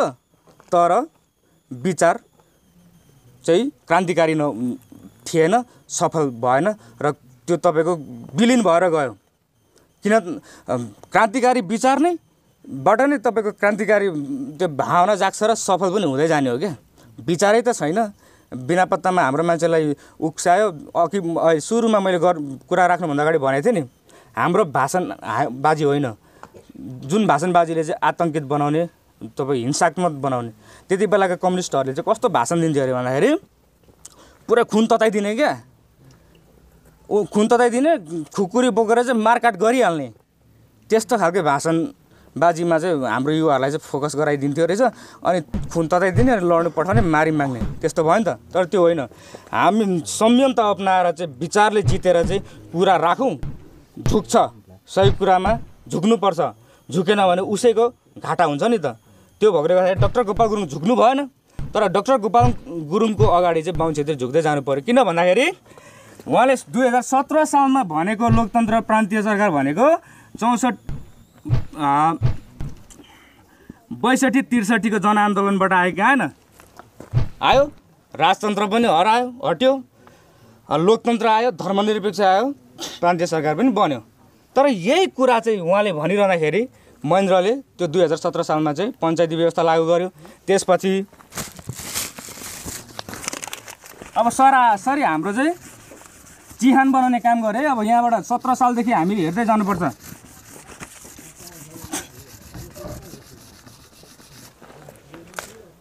दुई 2017 सालदेखि 2019 साल विक्रम सम्वतमा यो भनेको निर्दलीय व्यवस्था लागू गर्यो। 2019 सालमा नेपाललाई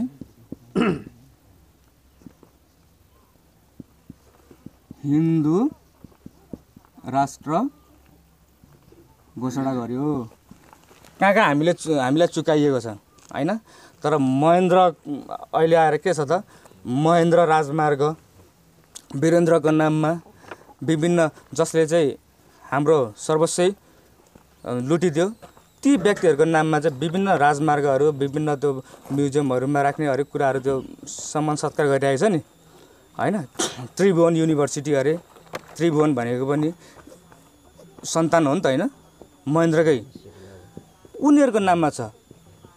त्यो भनेको चाहिँ तपाईँको त्यसले पनि के जनाउँछ भन्दाखेरि अझै पनि एउटा वर्ण विभेद रहेछ, अझै पनि दमन शोषण गरेर चाहिँ अझै पनि दमन शोषणको प्रतीक त्यो मानिन्छ। त्यही भएर डाक्टर गोपाल गुरुङले लेख्नु पनि भएको छ, पूर्वमा श्रीजङ्गा थेबे युनिभर्सिटी हुनुपर्छ हैन, पश्चिममा चाहिँ लखन थापा मगर युनिभर्सिटी बनिनुपर्छ भन्ने कुराहरू हैन। गर्दै गएपछि भोलिको दिनमा बुद्ध युनिभर्सिटी पनि बनाउनुपर्छ भन्ने कुराहरू पनि छ। गौतम बुद्ध भनेर चिनाइरहेछ, तर हामी चाहिँ सिधा बुद्ध भन्छौँ, वास्तविक नाम गौतम होइन। गौतम थप्नुको मतलब चाहिँ आर्य रेसमा लैजानुको लागि एउटा षड्यन्त्र हो, तर उहाँ आर्य रेसको होइन भन्ने कुरा प्रमाण भइसकेको छ है।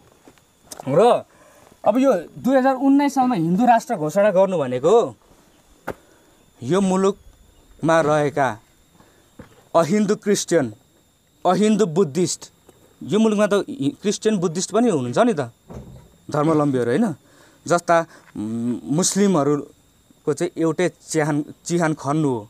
अर्थात् अब उनीहरूलाई चाहिँ एउटै खाडलमा चाहिँ खनेर पुर्नु जस्तो भयो। यो 2019 सालले चाहिँ त्यो खालको घोषणा गर्यो। अर्को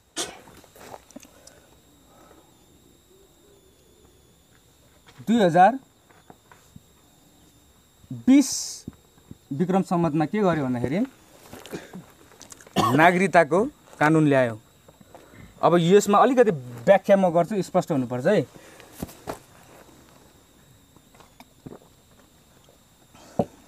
(2020 सालमा चाहिँ महेन्द्रले नागरिकताको कानुन ल्यायो। त्यो नागरिकता भनेको तपाईँको संसारमा दुई खालको नागरिकता चल्छ, सिटिजनसिप, एउटा रेड कार्ड भन्छ रातो, एउटा हरियो ग्रिन कार्ड, दुई खालको चल्छ। रातो भनेको त्यहीँको रैथाने, त्यहीँको मूलवासीलाई दिने, जनतालाई दिने नागरिकता भनेको रेड कार्ड भन्छ। अर्को भनेको ग्रिन कार्ड, त्यो भनेको चाहिँ कतैबाट आएर बसेको, रोजगार काम गरी खाने, अब त्यस्तो हुन्छ नि, परिवार पाल्ने। त्यो अमेरिकनको कुरा गरौँ न, हाम्रो मान्छेहरू अमेरिकामा गयो भने के हुनुपर्छ, उनीहरूको ग्रिन कार्ड हुन्छ नि, त्यहाँको जनता हुँदैन, ग्रिन कार्डमा चाहिँ उनीहरू बस्नुपर्ने हुन्छ भनेको त्यो टेम्पोररी अस्थायी बसाइ हुन्छ क्या त्यो, त्यहाँको नागरिक त्यहाँको जनता हुन पाउँदैन। तर यो मुलुकमा महेन्द्रले के गर्यो त भन्दाखेरि राजा महेन्द्रले बाहुनलाई पनि छेत्रीलाई पनि लगायत सबैजना यहाँका मूलवासीहरूलाई पनि एउटै कार्ड दियो, रेड कार्ड दियो। त्यो कार्ड दिनुको चाहिँ उद्देश्य के थियो भन्दाखेरि यहाँको आर्यलाई पनि मूलवासी बनाउने काम गर्यो। किन त भन्दाखेरि अघि नै भने 2017 सालमा डाक्टर गोपाल गुरुङको सँग कुराकानी चलेको थियो नि त, उसलाई पिर परिरहेको थियो। फेरि उसले त्यत्तिकै सुन्दैन नि, डाक्टर गोपाल गुरुङको राजा भन्ने जस्तो मान्छे पनि तपाईँको अबुझ त होइन नि त। डाक्टर गोपाल गुरुङ चाहिँ को हो त, के हो त, उसले त त्यो पनि त बुझेको छ होइन। हरिबहादुर गुरुङ, डम्बरसिंह गुरुङले त महेन्द्रले त अब यो नेपाललाई बेच्नै खोजेको थियो नि त, नेपाललाई त इन्डियामा बेच्नै खोजेको थियो। त्यस्तो अवस्थामा चाहिँ तपाईँको विरोध गर्ने व्यक्तिहरूको चाहिँ सन्तान डाक्टर गोपाल गुरुङ थियो नि त, त्यही भएर पनि एक खालको त्यो थियो क्या, उसमा पनि त्यो अडान थियो, सुन्यो अनि त्यो बनाउने काम गर्यो। तर हामी के भन्छौँ त भन्दाखेरि उनीहरूलाई वास्तविक आदिवासी जनजाति भन्छौँ। मूलवासी चाहिँ को हुन्छ भन्दाखेरि हामी मङ्गोल, र उनीहरूलाई हामीले विदेशी पनि भन्छौँ। अब अलिकति पछाडि जाउँ, यो कुराले चाहिँ के छोयो भन्दाखेरि 523 वर्ष अगाडि भारतबाट चाहिँ 20% अहिले चिनिएका आर्यहरूको पुर्खाहरू 523 वर्ष अगाडि चाहिँ यस मुलुकको पश्चिम भेगबाट चाहिँ भित्रिए। लगभग 1495 यो चाहिँ एडी ल, सन सम्बत भन्छ। 1495 मा चाहिँ बाहुन भित्रिए। त्यति बेला बाहुन भित्रिए, अर्को शाह भित्रिए। शाह चाहिँ छेत्री बुझ्नुपर्छ है। ती छेत्रीहरू चाहिँ फेरि त्यहाँ त अब मुस्लिम शासन थियो नि त, मुस्लिमहरूलाई चाहिँ शाह भन्थ्यो, बादशाह भन्थ्यो, र त्यही पहिचान बोकेर चाहिँ बाहुन छेत्रीहरू आएकोले गर्दाखेरि शाह बनिएको मात्रै, तर छेत्री हुन्। त्यहाँको मुस्लिमहरूको त्यो एउटा पहिचान बोकेर आएकोले चाहिँ शाह भन्नु, नभए शाह त मुस्लिम हुन्छन् भनेर नझुकिनु। अनि फेरि अब त्यसको 64 लगभग 60 अर्को झुन्ड पनि फेरि 1552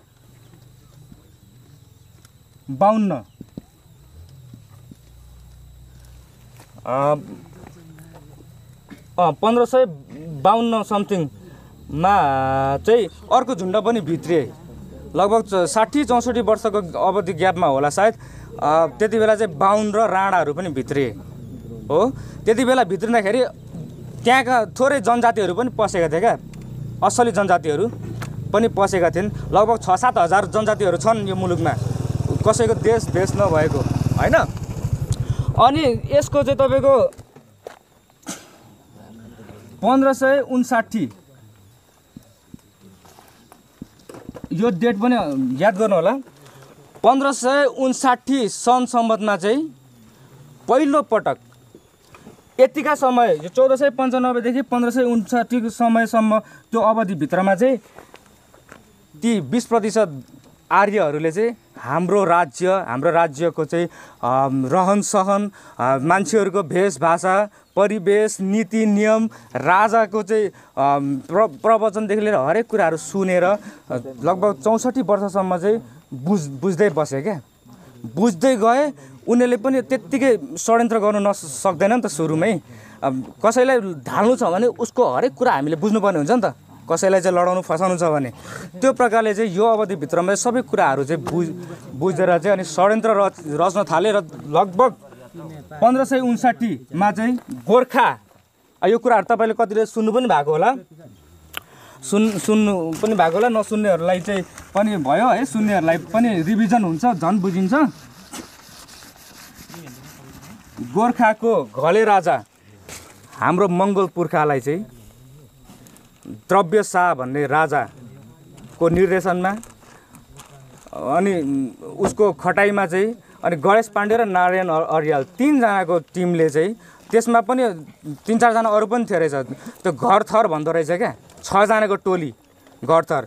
तिनीहरू चाहिँ मुख्य प्रमुख, अहिले जुन भन्छ नि हामी प्रधान न्यायाधीश, प्रधान सेनापति, प्रधानमन्त्री भन्छौँ नि त्यस्तै खालको चाहिँ 6 जनाको टोली थिएछ।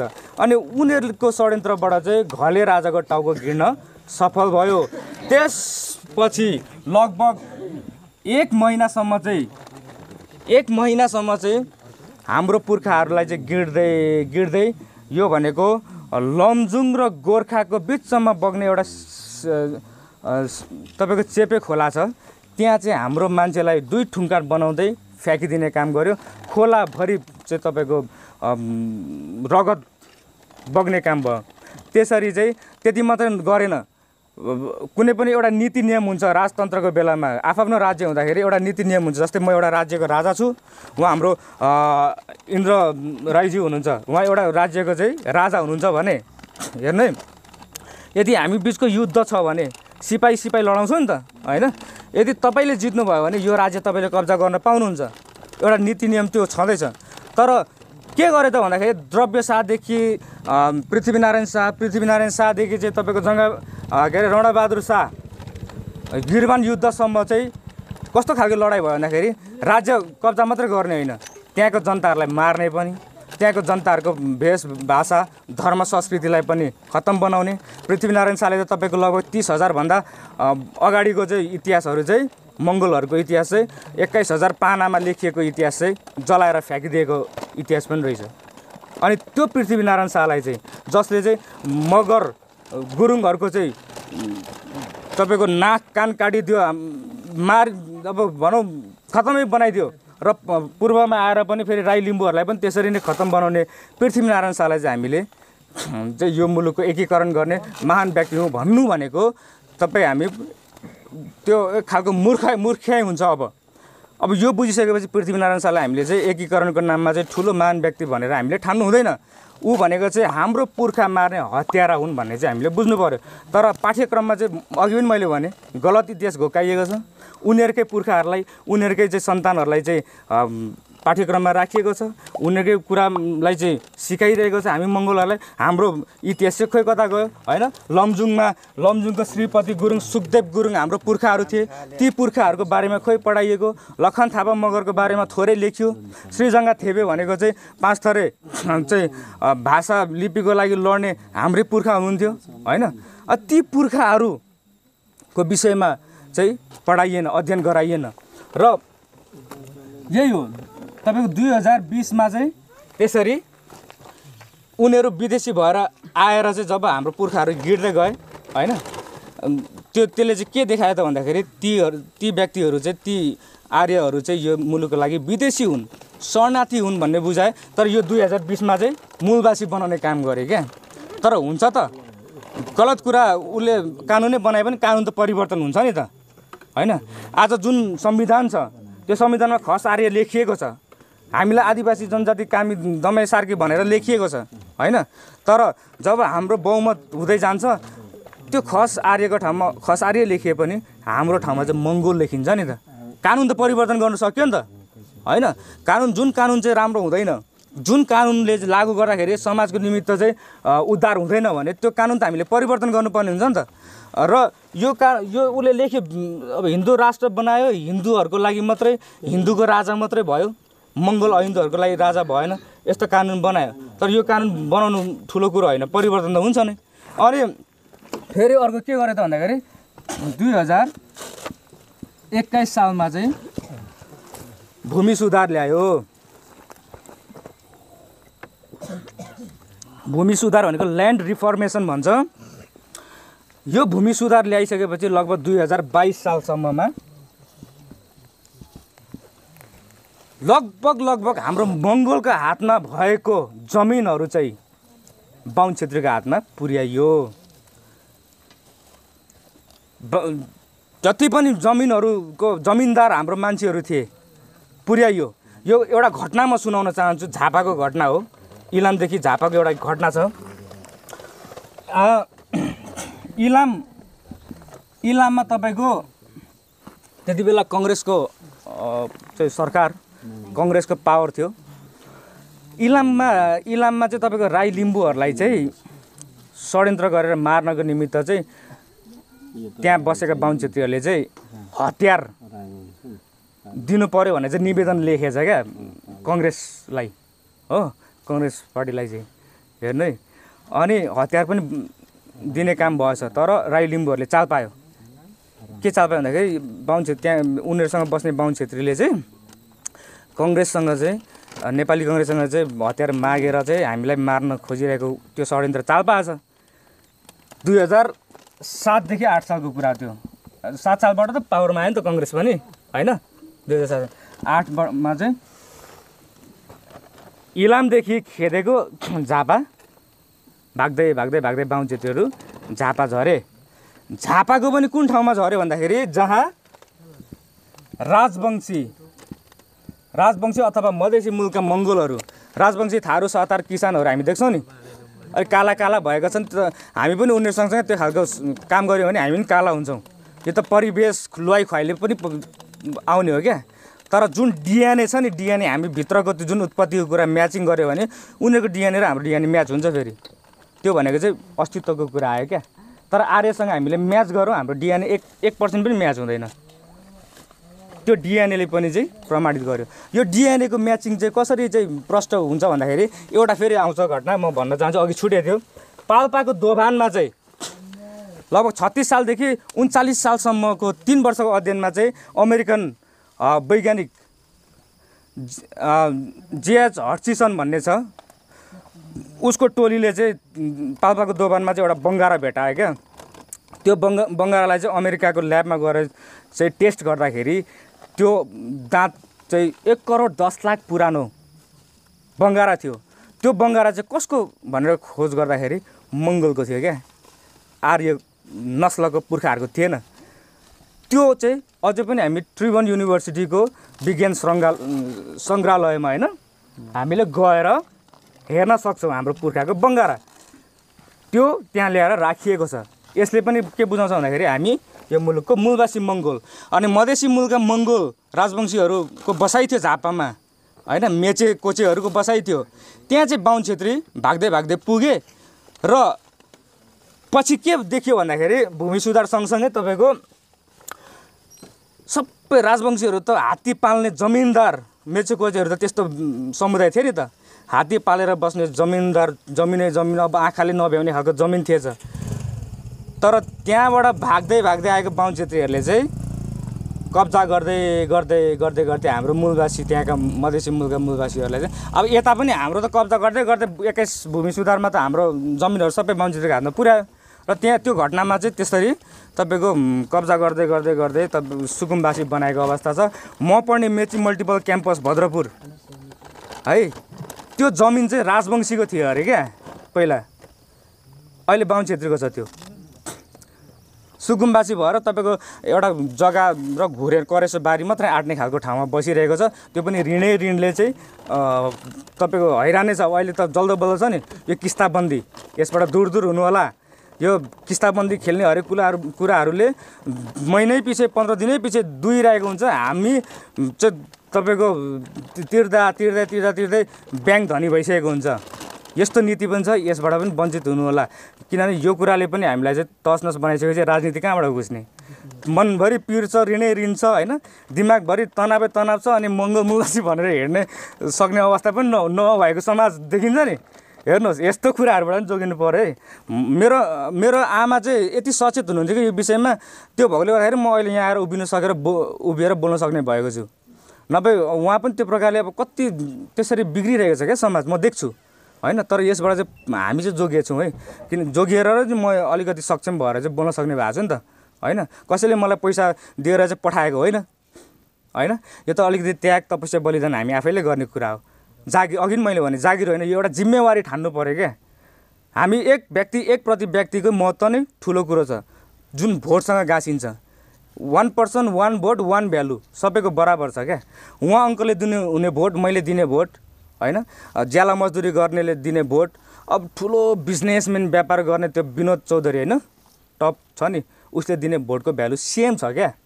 उस्तै हो, गरुङ हलुङ केही छैन। तर महत्त्व नबुझ्नको कारणले गर्दाखेरि हाम्रो भोट बेचिन्छ, बिकिन्छ र बाहुन छेत्री नै चाहिँ नेता बनेर अगाडि बढ्छन् होइन। चाहे कङ्ग्रेसबाट जाउन्, एमालेबाट जाउन्, तथाकथित कम्युनिस्टबाट जाउन्, अथवा कुनै पहिचानवादी हाम्रै मान्छेहरू छन् भन्नेबाट जाउन्, सङ्घीय समाजवादी भनेर मतलीको पार्टी भनेर पनि धेरै ल्यायो, झापामा धेरै टार्गेट पनि गर्यो, मेरै वरिपरि पनि त्यसरी खेलायो। तर म चाहिँ एउटा अडान मजबुत भएर उभिएको कारणले गर्दाखेरि त्यो व्यक्तिहरूले मेरो क्यारेक्टर चिनेर अहिले मेरो एक्टिभिटी हेरेकोले गर्दाखेरि अहिले उनीहरू चाहिँ मबाट चाहिँ ब्याक छन्, नभए धेरै पट बिगार्न पनि खोजेको थिएँ क्या। तर यसलाई हल्लाउन सकिन्न रहेछ भन्ने तरिकाले उनीहरू आफै नै खत्तम भइरहेका छन्। हामीले बारम्बार सुझाव पनि दिन्थ्यौँ, यो पनि एउटा बाहुन क्षेत्रीकै षड्यन्त्रबाट रचिएको एउटा सङ्गठन दल हो, भोलिको दिनमा यसलाई खटाउने अरण खटन गर्ने पनि बाहुन क्षेत्री नै हुन्छन् भनेर भनिरहेको थियौँ। भर्खरै जसपा बन्ने होइन, र बाबुराम भट्टराई आएन, अशोक राईको थियो, बाबुराम भट्टराई बन्ने होइन अहिले होइन हो, त्यो रिजल्ट निष्कर्ष भएको भयो नि त। हौ त्यस्तो कुराहरूले पनि हामीलाई कति अल्मलाइदिँदो रहेछ। अब कतै काहीँ नअल्मलिकन एकैचोटि मनभरि मूलवासी मङ्गोल राखेर दिमागमा चाहिँ त्यो मनन गरेर चाहिँ हिँड्नुहोस्, एक्लै भए पनि केही छैन, एक्लै हुँदा भइन्छ। एउटा कथा म सुनाउँछु, केसम्म हुँदो रहेछ हाम्रो समाज भन्दाखेरि, यो 21बाट म जान्छु है, फेरि अल्छी लागेको छैन नि, एउटा कथा सुनाएर फेरि 21देखि सुरु गर्छु म है। मलाई किन जोस मेरो क्षेत्रमा फेरि यसरी म धेरै फुल्ली कन्फिडेन्ट भएर यसरी भन्न अल्छी लाग्छ। किन भन्दाखेरि त्यहाँ त म छँदैछु नि होइन, त्यहाँका युवा साथीभाइहरू पनि छन्, बोल्छन् नै, त्यहाँ म नभए पनि कोही बोल्ने हुन्छ नि, आज भोलि नै पनि भइहाल्छ। तर यहाँ त त्यो परिस्थिति छैन नि त। आज बोलेर जाउँला, फेरि यति कठिनाइ सहेर अब हामी चाहिँ टिम टोली हामीले होइन, उहाँ पनि हुनुहुन्छ, उहाँको पनि पहिलो अनुभव होला, हाम्रो अध्यक्ष भास्कर राईज्यू, उहाँको धेरै तपाईँको उहाँको जोडबाट पनि यो कार्यक्रम सफल भइरहेको छ। उदयपुर जिल्ला त उहाँले धेरै अब झापाको बसाइ हुँदा भएर पनि धेरै समय खटिरहनु भएको छ कि होइन, त्यो कुरालाई चाहिँ हामीले बुझ्नुपर्छ। अनि म एउटा कथा, गधाको कथा छ, एउटा दुईजना बुढाबुढी र गधाको।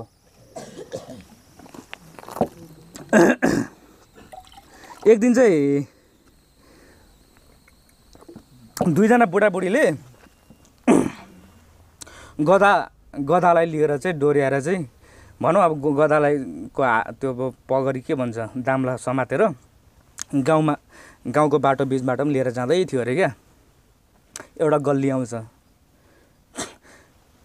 अब सुन्नु है, यो उदाहरण कस्तो छ हाम्रो समाज, यसले चाहिँ वास्तविकता झल्काउँछ। त्यस्तो चाहिँ हुनु भएन चाहिँ हाम्रो कुरा।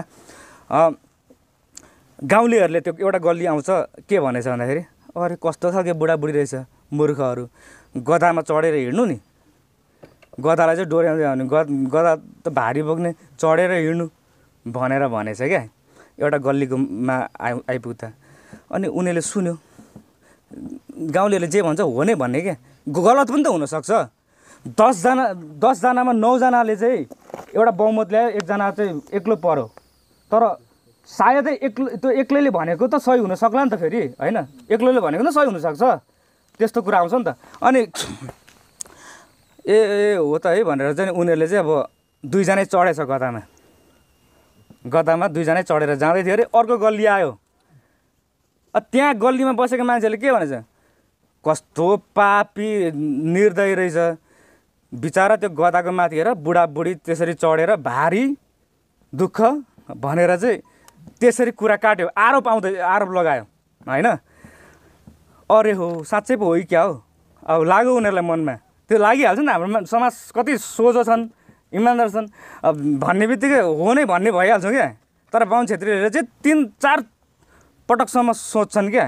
अघिको कुरा मैले गरेको थिएँ नि, उनीहरूको चाहिँ सोचाइ कस्तो हुन्छ, पार्टी होइन, पहिला उनीहरूले वर्णश्रम व्यवस्थामा हेर्छ। उनीहरूको पुर्खाले बनाइदिएको एउटा नीति छ नि, बाहुन क्षेत्री वैश्य शूद्र बाहुन, यसलाई म कोट गर्न चाहन्छु किनभने यो यस्तै नीति नियमले चाहिँ खत्तम बनाएको छ नि त। वैश्य अनि शूद्र, अब हेर्छन् उनीहरूले यसको यो श्रेणी, हामी कुन तहमा छौँ होइन, बाहुन क्षेत्रको श्रेणीमा छौँ हामी। तलको वैश्य शूद्र त धेरै डाउन भयो नि त, तल उनीहरूको त्यो लेभल हेर्छ। त्यस पछाडि अर्को के हेर्छ त भन्दाखेरि जातिवाद हेर्छन्, जातिवादमा हेर्छन् उनीहरूको। जातिवादमा चाहिँ को माथि नै छ त्यही आउँछ कुरा, अनि मात्रै तपाईँको पार्टी हेर्नु हो क्या, अनि मात्रै पार्टी हेर्छन्। त्यही भएर त हो त तपाईँको अस्तिको त्यो चुनावको 74को चुनावको घटनाले नि बुझायो। हामीलाई त धेरै बुझाइ यता भयो कि भएन। केसम्म भयो भन्दाखेरि एमालेको बहुलियता छ होइन, तपाईँ कम्युनिस्टको बहुलियता छ, तर त्यहाँ मान्छे को उठिदियो, कम्युनिस्टबाट एउटा लिम्बू उठिदियो हो, उठिदियो नि। तर कङ्ग्रेसको चाहिँ 52 उठिदियो। त्यो उल्टो भनेछु मैले। एमालेको चाहिँ 52 उठिदियो, कङ्ग्रेसको चाहिँ लिम्बू उठिदियो। तर कङ्ग्रेस त्यो लिम्बूलाई दिने कङ्ग्रेसहरूले दिने भोट 52लाई दिएर जितायो क्या, एमालेको 52लाई दिएर जितायो। कुरा बुझ्दै हुन्छ? उनीहरूले त्यो पार्टी हेरेन क्या, पहिला के हेऱ्यो, मान्छे हेऱ्यो, वर्णश्रम व्यवस्था अनुसारको श्रेणी हेऱ्यो, अनि त्यसपछि जात हेऱ्यो, अनि मात्रै उनीहरूले निष्कर्ष ल्यायो। तर हामी त्यस्तो छैनौँ नि त हो। तपाईँ जुनसुकैमा अहिले हाई हुई गर्दै गइराख्नुहोस् होइन, तर हाम्रो मान्छेहरूले उसैलाई नै दिने हो क्या भोट। मङ्गोल हाम्रो रहेछ भनेर दिने कमै हुन्छन्। त्यो चाहिँ नबुझ्नको कारणले हो नि त। हामी त्यो गलत पनि भन्दैनौँ, नबुझ्नको कारणले हो। तर बुझिसक्यो भने त्यसो गऱ्यो भने चाहिँ त्यो गलत हो र ऊ भनेको टार्गेटमा पनि पर्छ भोलिको दिनमा। हामीले थुथु गर्ने चाहिँ मान्छे यो हुन् भनेर चाहिँ हामीले चिनाउँदै पनि जानुपर्ने हुन्छ। फटा हाम्रै अनुहारको हुन्छ नि त, चिनाउनु पर्छ, डराएर हुँदैन। ठुलै नेता किन नहोस्, वडा अध्यक्ष किन नहोस् होइन, वडा अध्यक्ष प्रदेश सांसदै किन नहोस्, तर भन्नुपर्ने कुरा चाहिँ हामीले ब्ल्याङ्कै भनिजाने हो क्या। सही कुरा चाहिँ डराएर हुँदैन, साहस जुटाउनु पऱ्यो। अनि अर्को गल्लीमा जाँदै थियो, जानुभन्दा अगाडि के गरेछ भन्दाखेरि बुढीलाई मात्रै बस्न लगाएछ। भन्यो नि त 2-2जना चढ्ने हेर कस्तो रहेछ, एकजना चाहिँ मात्रै चढ्नु नि कमसेकम हलुङ हुन्थ्यो गधालाई पनि भनिसके पछाडि। अनि फेरि अर्को गल्लीमा चाहिँ पुग्दा ओर्दा त्यो बुढी मात्रै चढायो नि त। कस्तो बुढी रहेछ, बुढाको माया पनि नलाग्ने, दया पनि नलाग्ने, आफू चाहिँ मजाले चढ्ने, बुढालाई चाहिँ हैरान बनाएर हिँडाइरहेको छ भनेर फेरि आयो कुरा। केही गर्दा पनि लागेको छैन है, हेर्नु है।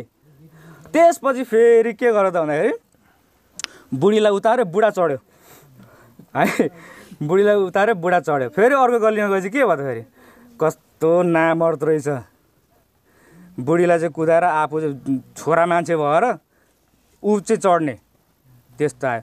भनेको केही गर्दाखेरि पनि तपाईँको समाजले चाहिँ ठिक हो भन्ने त्यस्तो अवस्था छैन रहेछ क्या। त्यस कारणले गर्दाखेरि त्यसरी हामी परिवर्तन हुने होइन, समाजले भनेअनुसारले हामी परिवर्तन हुने होइन। कहिले एमाले यस्तो गरिदियो यसमा दिनुपर्छ आज, योपालि त गरेन कङ्ग्रेसले गरिदियो यसमा दिनुपर्छ आज भनेर हामी गइरहेछौँ नि त समाज।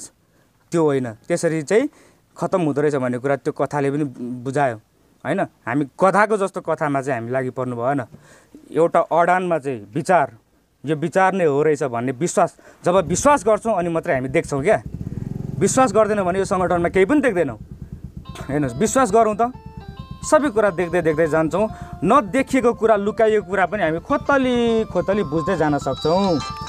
यो कथाले त्यो बुझायो। अब 2021 सालको कुरा भइहाल्यो होइन। 22 सालसम्ममा चाहिँ भूमिहरू सबै बाहुन छेत्रीको हातमा पुर्याउने काम गर्यो। अब अर्को फेरि 2023 सालमा के गर्यो,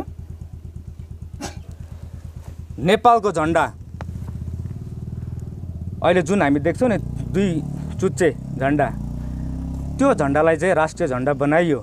यो झन्डा भनेको इन्डियाबाट भित्राइएको अराष्ट्रिय झन्डा हो। अराष्ट्रिय किन भयो भन्दाखेरि अर्को मुलुकबाट ल्याइएको झन्डा हो नि त।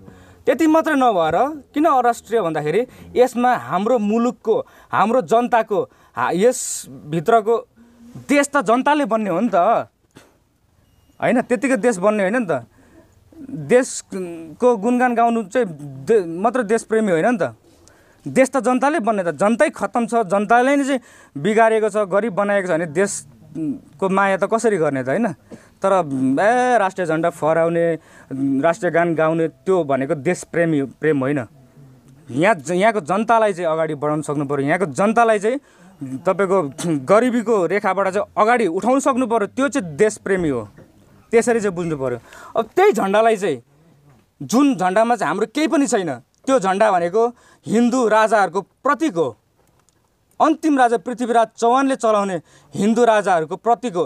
जुन झन्डा अझै पनि हामी मठ मन्दिरतिर हेरौँ, हिन्दूहरूको अथवा चाहिँ तपाईँको घरमै पनि हेरौँ माथि माथि राखिएको हुन्छ झन्डा, झिरझिरे खालको झन्डा देख्नु भएको छ, चुच्चो खालको हुन्छ नि, मन्दिरहरूतिर बाँधेर राखेको हुन्छ नि, याद गर्नु भएको छ झन्डाहरू, ठ्याक्कै त्यस्तै मिल्छ मिल्दैन राष्ट्रिय झन्डासँग।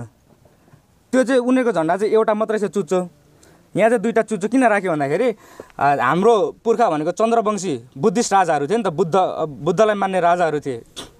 ती राजाहरूलाई चाहिँ अब विस्थापित गरेर हाम्रो हिन्दू राजालाई चाहिँ स्थापित गरिएको छ भनेर चाहिँ त्यो प्रतीक देखाउनलाई दुई चुच्चे चन्द्रवंशी र सूर्यवंशी छ नि त, उनीहरूको राजालाई चाहिँ ल्याएर चाहिँ एउटा धर्मनिरपेक्षको विरुद्धमा चाहिँ हिन्दूवादलाई चाहिँ उनीहरूले अगाडि बढाउने काम 2023 सालमा गर्यो। यसरी चाहिँ हामीलाई थला पार्दै गएको छ।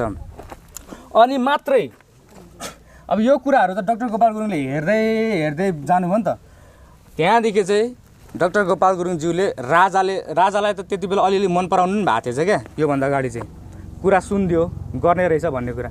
किन त भन्दाखेरि त्यो नौलो कुरा थिएन नि त, राजतन्त्र त हरेक मुलुकमा थियो, स्वतन्त्र हुँदै जान्छ।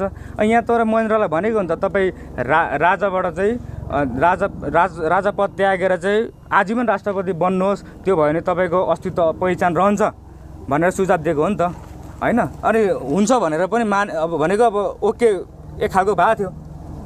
तर यो काम गरिसकेपछि चाहिँ उहाँले भन्नुभएको थियो, यस पछाडिदेखि चाहिँ मेरो राजासँगको विश्वास तोडियो, मैले गरेको विश्वास चाहिँ अब सबै तोडियो भनेपछि 24 सालदेखि उहाँले चाहिँ अब लेख्न सुरु गर्नुभयो।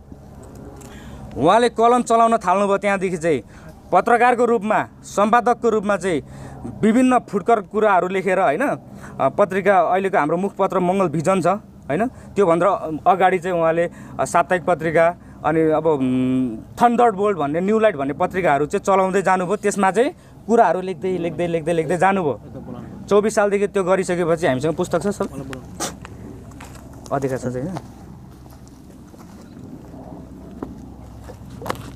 अनि लेख्दै त्यो जानुहुन्थ्यो पत्रिकामा, लेख्दै अब मङ्गलको विषयमा, लोकतन्त्रको विषयमा, मूलवासीको विषयमा, अधिकार अस्तित्वको विषयमा लेख्दै, अनि यहाँको चाहिँ हाम्रो असली लडाइँ भनेको यस्तो उस्तो भन्दै उहाँले लेख्दै जानुहुन्थ्यो।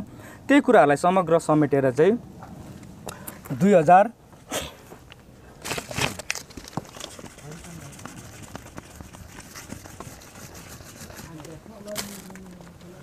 2042 विक्रम सम्वतमा उहाँले यो पुस्तक पहिलो पटक त्यही सङ्कलन गरेर चाहिँ समग्रमा चाहिँ पत्रिकामा लेख्दै गएको कुराहरू चाहिँ समग्रमा यो पुस्तकमा उतारिदिनु भयो। यो पुस्तकमा उतार्नको लागि धेरै उहाँले चाहिँ अब एक खालको क्रान्ति नै गर्नु परेको थियो। यो पुस्तकको निमित्त तयारी गर्नको लागि उहाँको ज्यान पनि तलमाथि हुन सक्थ्यो। त्यो भएकोले गर्दाखेरि योभन्दा पहिला यो लेख्नुभन्दा पहिला अथवा यो कुराहरू खुला रूपमा बोल्नुभन्दा पहिला 2035 साल 42 सालभन्दा अगाडि भनेको 7 साल अगाडि उहाँले के गरिदिनु भयो, श्रीलङ्कामा नेपालबाट चाहिँ उहाँ त तपाईँको प्रेस फाउन्डेसन अफ एसियाको चाहिँ सदस्य पनि हुनुहुन्थ्यो नि त, भनेको त्यो एउटा अन्तर्राष्ट्रिय पत्रकारको हैसियत पनि थियो उहाँको। अनि अन्तर्राष्ट्रिय पत्रकार सम्मेलनमा चाहिँ श्रीलङ्कामा उहाँले मङ्गोल र मूलवासी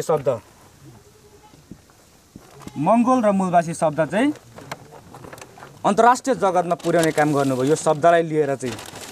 अनि त्यो भइसकेपछि त्यसको 1 साल पछि 36 सालमा चाहिँ ललितपुरको पुलचोक, होइन, ललितपुरको पुलचोकमा चाहिँ खुल्ला रूपमा चाहिँ मङ्गोल मूलवासी घोषणा गरिदिनु भयो 2036 सालमा। किन गर्नुभयो भन्दाखेरि, किन 35 साल 34 साल 33 सालमा गर्नु भएन भन्दाखेरि 2017 सालदेखि पञ्चायती व्यवस्था लागू गरेको थियो, होइन। कालो इलामकै घटना पनि एउटा छ, राई लिम्बूहरूलाई, त्यहाँको राई लिम्बूहरूलाई चाहिँ बिचरा 19, म त त्यहाँ गएर हेरेँ पनि 19 वर्षदेखि लगभग 21 वर्षको मात्रै युवाहरू थिएछन् क्या। युवा अवस्थाको राई लिम्बूहरूलाई चाहिँ खाडल खन्न लगाएर पन्छीहरूले गोली हान्नु लगाएर मारियो क्या। पन्छीहरूले त्यसो त्यहाँसम्म गर्यो। बिचरा 19देखि 21 वर्षको उमेरको मान्छेहरू पनि शहीद भएको छन् हाम्रो मान्छेहरू, होइन। पञ्चेको विरुद्धमा लागि पर्यो, त्यो पनि षड्यन्त्रजनक। कसैले त्यस्तो हुन्छ नि, दुई बिचलाई लडाइँ झगडा गरिदिनुलाई एउटाको त्यो रोल खेलाइदिन्छ नि, त्यो खालको काम पनि भएछ। अनि त्यस्तो अवस्थामा उहाँले त मङ्गल मूलवासी खुलेर बोल्नु त गाह्रो हुन्छ, मारिहाल्ने अवस्था पनि हुन्छ। तर उहाँलाई त बाँच्नु परेको छ। उहाँलाई फेरि ज्यानको माया होइन, उहाँ एक्लो मर्नु भनेको यहाँको 80% अहिन्दू मूलवासी मङ्गल पनि सँगै मर्नु सर हो। त्यही भएर त महेन्द्रले लोभ पनि दिएको रहेछ नि त। बिल्डिङ हेर्दाखेरि टोपी खस्ने खालको बिल्डिङको लोभ दिएको रहेछ महेन्द्रले। तर उहाँले चाहिँ के भन्नुभएको छ, मैले टोपी खस्ने बिल्डिङको लोभ दिएको थिएँ महेन्द्रले, तर मैले थुकिदिएँ।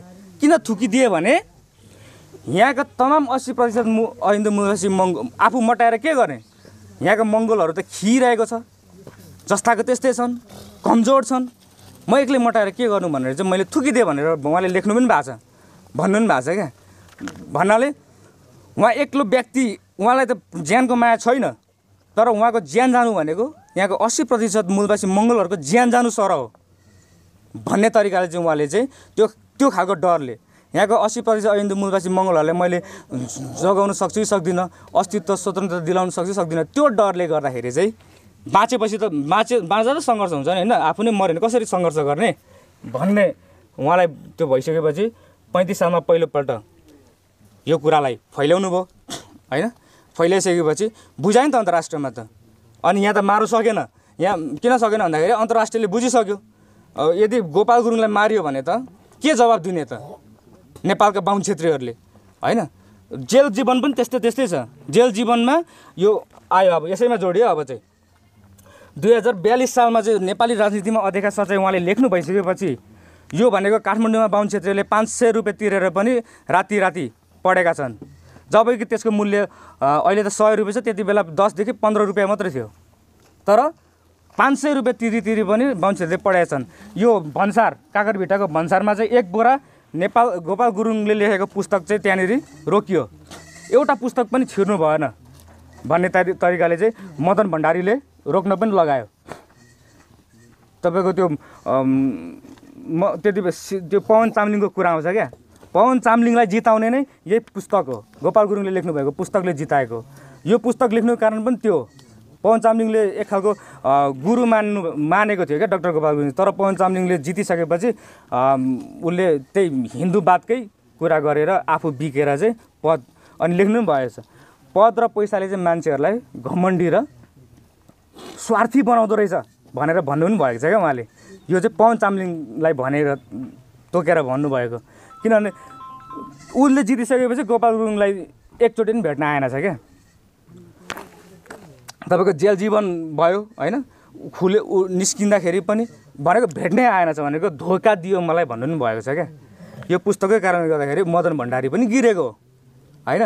अनि यो पहिलो संस्करण 42 सालमा लेख्नुभयो, अनि दोस्रो संस्करण फेरि भनेको 2045 सालमा उहाँले जब लेख्नुभयो, त्यस पछाडि चाहिँ पुलिसहरूले डिएसपी कार्यालय काठमाडौँको डिएसपी कार्यालयमा लगेर गोपाल गुरुङलाई चाहिँ 1 महिनासम्म चाहिँ सोधपुछ, टेबल ठट्टाइ माफी माग, यो पुस्तक किन लेखिस्, यो पुस्तकमा चाहिँ 2टा मुद्दा लगाइयो नि त। यो पुस्तक लेखेकोले गर्दाखेरि 2टा मुद्दा लाग्यो उहाँलाई। एउटा राजद्रोही, किन राजद्रोही भन्दाखेरि राजालाई चाहिँ आजीवन राष्ट्रपति भएर बसिदिनु, यो मुलुक चाहिँ अब राजतन्त्र हुनुहुँदैन, लोकतन्त्र हुनुपर्छ, जनताकै छोराछोरी चाहिँ सबै थोक हुनुपर्छ, जनताकै छोराछोरीबाट चाहिँ राष्ट्रपति प्रधानमन्त्री हुँदै जानुपर्छ, अब राजा हुनु हुँदैन, राजा रानीकै पेटबाट चाहिँ राजकुमार राजा जन्मिनु हुँदैन, जनताको हुनुपर्छ भन्ने कुरा यहाँ लेखिएको छ नि त। त्यो लेखेको त राजद्रोही एउटा मुद्दा। अर्को साम्प्रदायिकता फैलायो, किन भन्दाखेरि यहाँ मङ्गोल लेखिएको छ, मङ्गोल अस्तित्व लेखिएको छ। ऊ आर्य, हिन्दू आर्य, खस आर्य लेख्दाखेरि साम्प्रदायिकता भएन, अहिले पनि हिन्दू संविधानमा छ त्यो संविधानमा, तर मङ्गोल लेख्दाखेरि चाहिँ साम्प्रदायिकता भयो अरे भन्ने तरिकाले 2टा राजद्रोही मुद्दा लाग्यो, राजगद्दी ताक्यो र अर्को साम्प्रदायिकता फैलायो भन्ने तरिकाले चाहिँ। अनि 2035 सालमा चाहिँ उहाँलाई चाहिँ डिएसपी कार्यालयमा लग्यो, माफी पनि माग्न लगायो। उहाँले भन्नुभयो मैले यो किताब माफी माग्नको लागि लेखेको होइन, मङ्गोल मूलवासीलाई चाहिँ अस्तित्वमा बचाउन अधिकारको निमित्त लेखेको हुँ, माफी म माग्दिनँ भनिसकेपछि मात्र जेल लगेको। त्योभन्दा अगाडि पनि तेरो कुरा राख, बन्द गर, नभन, वीरेन्द्रले चाहिँ भेट्न पनि बोलायो क्या। तँलाई म के अरे अञ्चलाधीश बनाइदिन्छु, राजदूत बनाइदिन्छु भनेर पनि प्रलोभन दिएको रहेछ वीरेन्द्रले पनि। तर पनि त्यो त्यागेर चाहिँ उहाँले नमानिसकेपछि चाहिँ जेल हालेको हो क्या खासमा। मानेको थियो भने त गोपाल किरातीले जस्तो के अरे गोरेबहादुर खपाङ्गी थाहा छ नि, एमएस थापा मगर, यिनीहरू भनेको त गोपाल गुरुङको चेलाहरू हो नि त। जब माफी नमागेर चाहिँ जेल पर्नु पर्यो नि, उनीहरू चाहिँ त्यति बेला वीरेन्द्रले किन्दाखेरि बिकिसकेको थियो। पद दियो, पैसा पनि धेरै दियो त, गाउँभरि बाँड्यो पनि, पैसा दियो, नेता मन्त्री बनाइदियो। गोरेबहादुर खपाङ्गी त अब मन्त्री नै भयो नि त होइन। त्यो त्यसरी नै चाहिँ गोपाल गुरुङले पनि स्वीकार्नु भएको थियो भने आज हामी मङ्गोल मूलवासी रहेछौँ भन्नु सक्ने अवस्था थिएन नि त। हरेक स्टेपमा चाहिँ उहाँले बचाउँदै आफ्नो ज्यान पनि बचाउनु भयो। एउटा घटना पनि छ, झापा इलामतिर कुद्दा हिँड्दाखेरि चाहिँ एउटा बाटो हिँड्नुहुन्थ्यो अरे, फर्किँदाखेरि अर्को बाटो आउनु पर्थ्यो अरे क्या।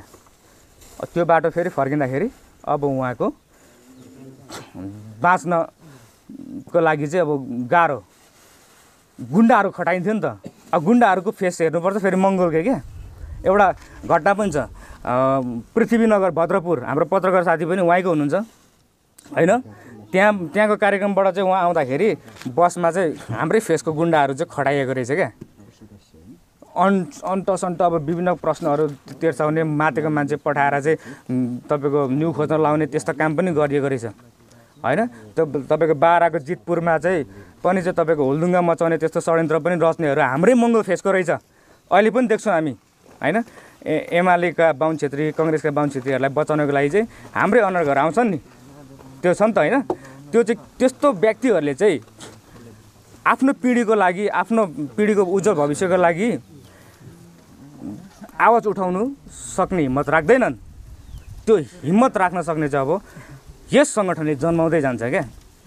त्यस्तो व्यक्तिहरूलाई चाहिँ बहिष्कार गर्नुपर्छ। ऊ गुन्डै गर्छ, उसको हात हतियार उठ्छ, तर त्यसले केही पनि तपाईँको हल्लाउनेवाला छैन। हाम्रो बोली जुन छ त्यो बोलीले चाहिँ हल्लाउँछ। यो आवाज चाहिँ एक बनाउनु पऱ्यो क्या।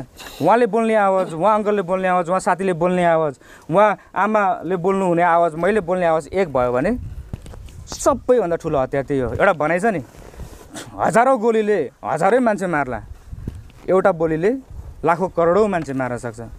त्यही भएर त शब्दले पनि बाहुन छेत्रीले चाहिँ बारम्बार मारिरहेको छ नि त। अन्तिम टार्गेट चाहिँ आदिवासी जनजाति शब्दले चाहिँ मारिरहेको छ। तर यसको बहिष्कार गर्दै, भण्डाफोर गर्दै चाहिँ हामी मूलवासी मङ्गल हौँ भनेर चाहिँ गाउँभरि हामीले चाहिँ आवाज उठाउँदै गयौँ भने, त्यही अनुसारले हामी एकजुट भयौँ भने त यो शब्दलाई त भोलि कानुनमा परिवर्तन गर्न सकिन्छ नि त होइन। एकैचोटि माथिलाई टार्गेट गर्ने कुरा होइन नि त। ग्रास लेभलबाटै हामी तयारी हुँदै जानु पऱ्यो। अनि उहाँको 45 सालमा चाहिँ जब जेल जीवन भयो, त्यो उहाँले बुझिसकेपछि अघि अब आयो जोड्यो फेरि 1 जनवरी 1989, 45 सालमै उहाँले चाहिँ जेल जीवन बिताइरहँदाखेरि उहाँले चाहिँ लगभग 4 महिना, त्यसको 4 महिनाभित्रमा चाहिँ मङ्गोल नेसनल अर्गनाइजेसन सङ्गठन नाम जन्माउनु भयो। अनि भाले चुनाव चिन्ह त्यही जेलभित्रैबाट चुनाव चिन्ह हो भनेर चाहिँ उहाँले खाका तयार गर्नुभयो। अनि यो झन्डा, सङ्गठनको झन्डालाई पनि त्यहीँबाट चाहिँ तयार गर्नुभयो। त्यसै गरी घोषणापत्र, सङ्गठनको घोषणापत्र पनि उहाँले जेलभित्रै लेखेर चाहिँ तयार गर्नुभयो। अनि जब बौद्ध लाग्यो 46 सालमा चाहिँ, त्यसपछि उहाँको जेलमुक्त भयो। उहाँको जेलमुक्त हुनुको कारण, बौद्ध लाउनुको कारण पनि के छ त भन्दाखेरि डाक्टर गोपाल गुरुङज्यू एकमात्र लोकतन्त्रवादी नेता भनेर चाहिँ यो समयसम्ममा चाहिँ हरेक मुलुकले चाल पाइसकेको थियो। डेनमार्कले चाल पाइसकेको थियो, श्रीलङ्काले चाल पाइसकेको थियो होइन। जापान, थाइल्यान्डदेखि लिएर चाहिँ विभिन्न सङ्घ संस्थाहरूले, लोकतन्त्रवादी सङ्घ संस्थाहरूले चाहिँ चाल पाइसकेपछि नेपालमा रहेको जेलभित्र राखिएको डाक्टर गोपाल गुरुङ जो लोकतन्त्रवादी नेता हो, यस मुलुकको वर्णविभेद विरुद्धको लडाइँ लड्ने नेता हो, उसलाई चाहिँ छिटोभन्दा छिटो निकालिनुपर्छ जेलबाट भन्ने खालको चाहिँ दबाब आयो क्या। बाहुन छेत्रीले, माया दयाले आफ्नो त्यो उसले मनले चाहिँ गोपाल गुरुङलाई निकालेको होइन, निकाल्नुको लागि चाहिँ त्यस्तो खालको दबाब आयो। केही हुनु हुँदैन भन्ने कुरा मेयरसम्म तपाईँको अन्तर्राष्ट्रियको अब मुलुकको मेयर समेत पद भएकोले पनि त्यो खालके पत्रचार गरिसकेपछि तपाईँको साना साना विद्यार्थीहरूले डेनमार्कबाट त तपाईँको त्यहाँ त डाक्टर गोपाल गुरुङको विषयमा चाहिँ पढाइ नै पनि हुन्छ, पाठ्यक्रममै राखिएको रहेछ क्या। त्यसरी आइसकेपछि चाहिँ बाध्यतावश अब गोपाल गुरुङलाई त निकाल्ने, कसरी निकाल्ने त भन्दाखेरि एउटा के उनीहरूले बाध्यतावश घोषणा गर्नु पऱ्यो भन्दाखेरि बहुदल घोषणा गर्यो अनि गोपाल गुरुङलाई निकाल्नु पर्यो। यसरी चाहिँ डाक्टर गोपाल गुरुङज्यूले चाहिँ आफू बाँचेर सङ्गठनलाई जन्माउन सफल हुनुभयो अनि उहाँको सपना 80% मूलवासी मङ्गोलको अस्तित्व प्राप्तिको सपना, यो देशलाई समृद्ध विकासतर्फ लैजाने सपना, त्यो सपना नै सङ्गठनको सपना हो। त्यो सङ्गठनको सपना नै हामी मङ्गोलको सपना ठान्नु पर्यो अनि त्यो सपना साकार गर्नको निमित्त चाहिँ लागि पर्नुपर्छ भनेर उहाँले पुस्तक छ नि यस पछाडिको छ कि छैन, सिक्किम नेपाल र सिक्किमको राजनीति। अनि त्यो सपना उहाँले देख्नुभयो। अब त्यसलाई पुरा गर्न के गर्ने त भन्दाखेरि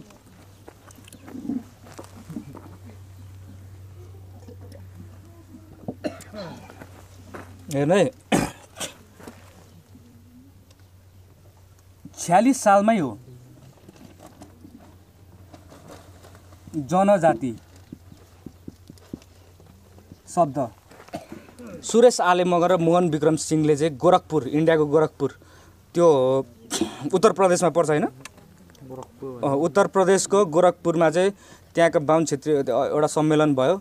त्यहाँबाट चाहिँ सुरेश आले मगर, मोहन विक्रम सिंह यिनीहरू भनेको चाहिँ मसाल पार्टीको, त्यति बेला मसाल पार्टी जो चाहिँ अहिले कम्युनिस्ट बनेर आयो, तिनीहरू चाहिँ दरबारीय भक्ते हो क्या, दरबारले खटाउने व्यक्तिहरू। उनीहरूले चाहिँ 2046 सालमा चाहिँ जनजाति शब्द लिएर आयो है। अनि त्यस पछाडि फेरि 52 साल तपाईँको 6 साल पछि फेरि आदिवासी जनजाति शब्द के अरे आदिवासी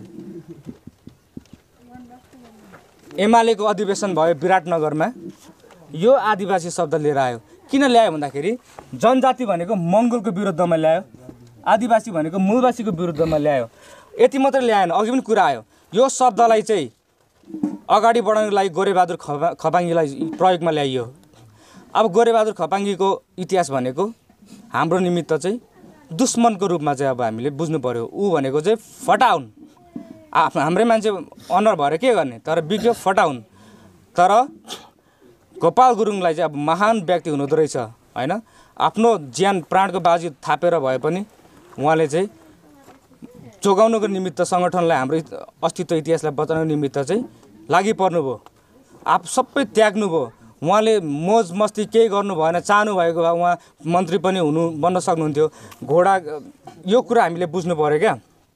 भोलिको दिनमा नि आउँदो पिँढीहरूले हामीलाई कसरी मूल्याङ्कन गर्छ भन्दाखेरि हामीले कतिवटा गाडीहरू बनाएर राखेका छौँ, किनेका छौँ, कति जग्गा जमिन छ, कति घरहरू छन्, हामीसँग कतिवटा सर्टिफिकेट छ मास्टरको डिग्रीको, त्यो हेरेर मूल्याङ्कन गर्ने होइन। आउने पिँढीले चाहिँ प्रश्न के गर्छ भन्दाखेरि हाम्रो लागि के गर्यो, हाम्रो समाजको निमित्त चाहिँ के योगदान दियो, त्यो प्रश्न गर्दाखेरि त्यो जवाफदेही बन्न सकिन्छ कि सकिँदैन,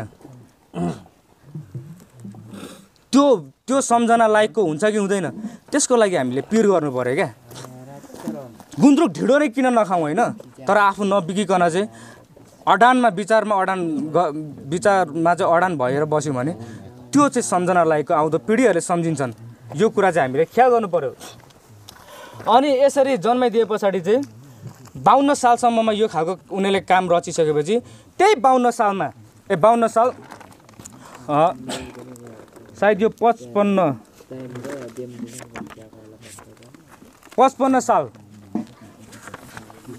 52 देखि 55 सालमा यो एउटा उहाँले फेरि पुस्तक लेखिदिनु भयो क्या। किन त भन्दाखेरि यो आदिवासी जनजाति शब्द कसरी प्रयोगमा ल्याइदिन्छ है भनेर चाहिँ नेपाल र सिक्किममा पनि त्यो पवन चामलिङले लागू गर्न थाल्यो नि त। अब त बाहुन क्षेत्रीको कुरा सुन्नु थाल्यो, किनभने ऊ त बिक्यो। नेपाल र सिक्किमको राजनीतिमा नौलो अछुत जनजाति फिरिङ्गे समुदाय सिर्जना है भनेर चाहिँ अब फेरि उहाँले ठ्याक्कै त्यो माहौललाई चाहिँ चिर्नको निमित्त सबैको आफ्नो टार्गेट छ क्या। उहाँले यो लेख्नुको कारण पनि त्यो जगाउनुको लागि होइन, वास्तविक इतिहासलाई चाहिँ बुझाउनुको लागि चाहिँ उहाँले यो लेख्नुभयो। त्यस पछाडि यो लेख्नुको कारण चाहिँ आदिवासी जनजाति शब्द कसरी यसले हामीलाई चाहिँ तहस नहस बनाउँदैछ, कसरी प्रयोगमा ल्याउँदैछ, हामी के हौँ भन्ने कुरालाई चाहिँ प्रश्न पार्नलाई यो पुस्तक फेरि लेख्नुभयो उहाँले। त्यस पछाडि त्यही 52 सालबाटै नै फेरि के गरिदियो भन्दाखेरि माओवादी जन्माइदियो। यो चाहिँ हाम्रो आँखा अगाडि छर्लङ्गै छ जस्तो लाग्छ मलाई, धेरै व्याख्या गर्नु पर्दैन होइन। माओवादी जन्माइदियो, यो माओवादी जन्माइदियो।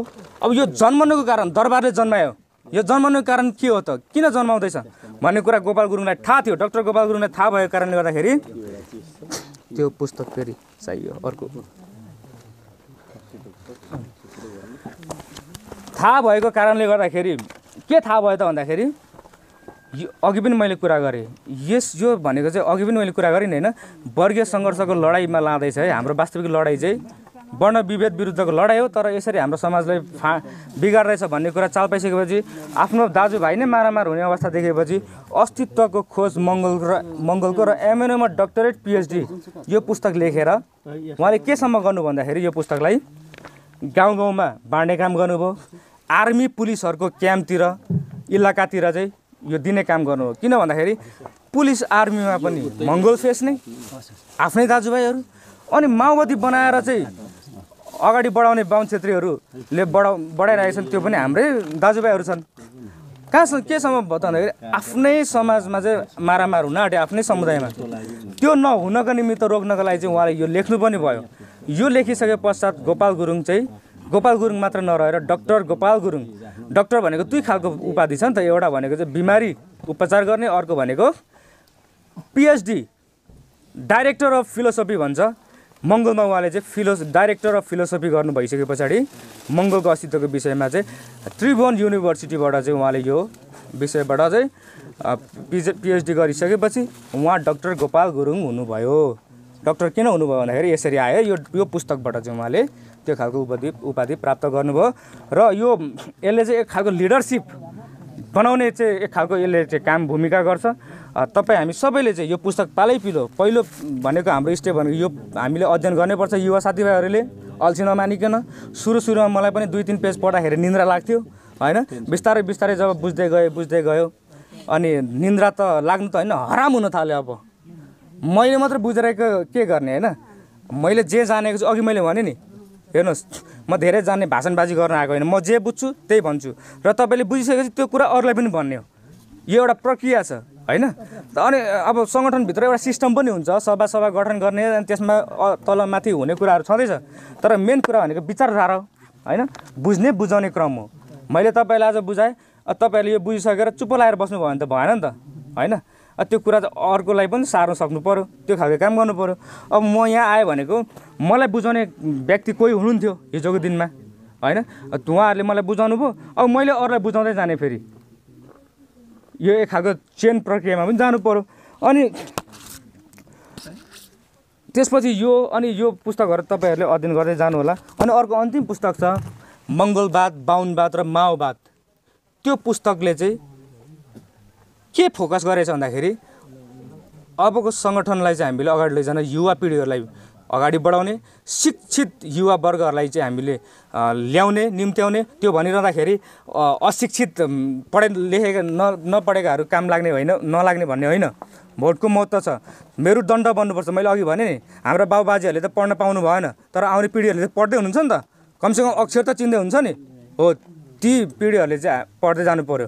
र के बुझ्नु पऱ्यो भन्दाखेरि हाम्रो बाबुबाजेमा लागेको त्यो हिन्दूवाद रोग, जुन रोगले चाहिँ दिमाग खराब गरिदिएको छ नि, त्यो रोगलाई चाहिँ आउँदो पिँढीमा सर्नु दिनु हुँदैन।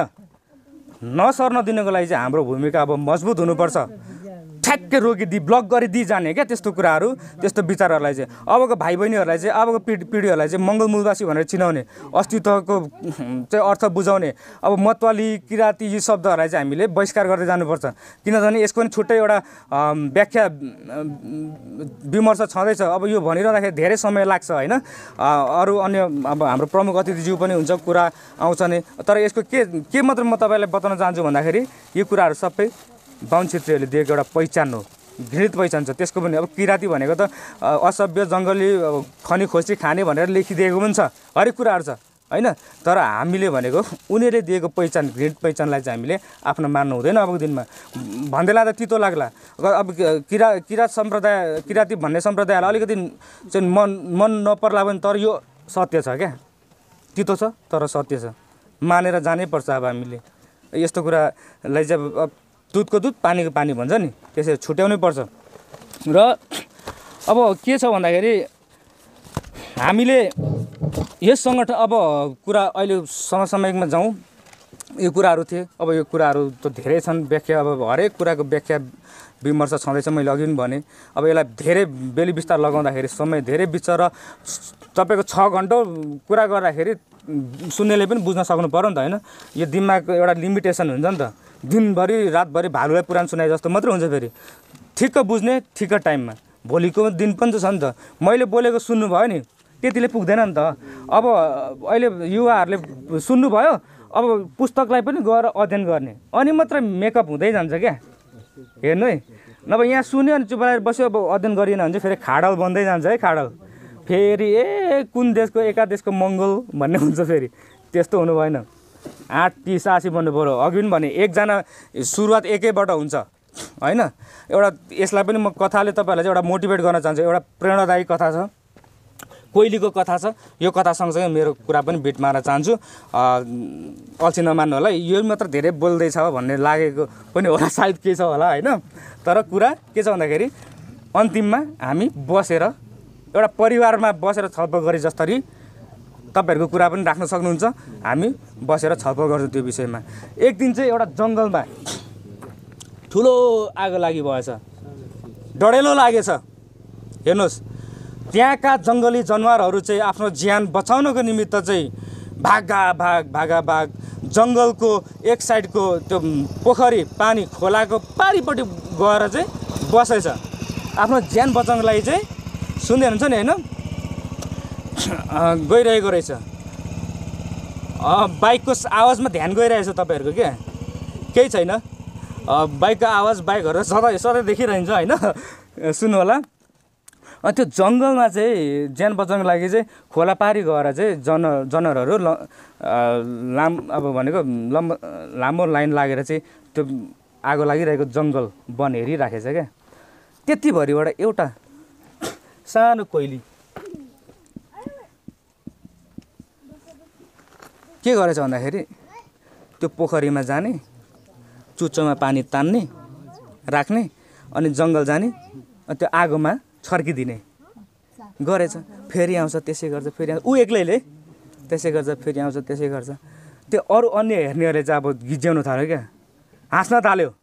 ओइ त मूर्ख भइनस्, त के हो दिमाग तेरो अब बौलाइस कि क्या हो, तेरो त्यो चुच्चुरोको पानीले चाहिँ यो जङ्गलको आगो निप्छ र के गर्न खोजेको तैँले भने अब हरेक अब उनीहरूले त्यो भन्न थालेछ क्या। अब कोइलीको जवाब सुन्नु है, एउटा यो प्रेरणादायी शब्द मात्रै, त्यो अब काल्पनिक ढङ्गले चाहिँ मैले बुझाउन खोजेको। साँच्चै त त्यसरी कहाँ बोल्छन् र होइन, जीवजन्तु त बोल्दैन। तर त्यसले चाहिँ एक खालको हामीले ज्ञान सिकौँ, पाठ सिकौँ भन्ने कुरा। कोइलीले के जवाब दिएछ, भलै मेरो यो चुच्चोमा राखिएको पानी मैले चाहिँ बारम्बार पटक ल्याउँदै यहाँबाट लाँदै जङ्गलमा मैले आगो निभाउनु कोसिस गर्दाखेरि आगो ननिप्ला। तर एक दिन त जङ्गलको त्यो आगो त निप्छ नि त, बलि राख्दैन नि त।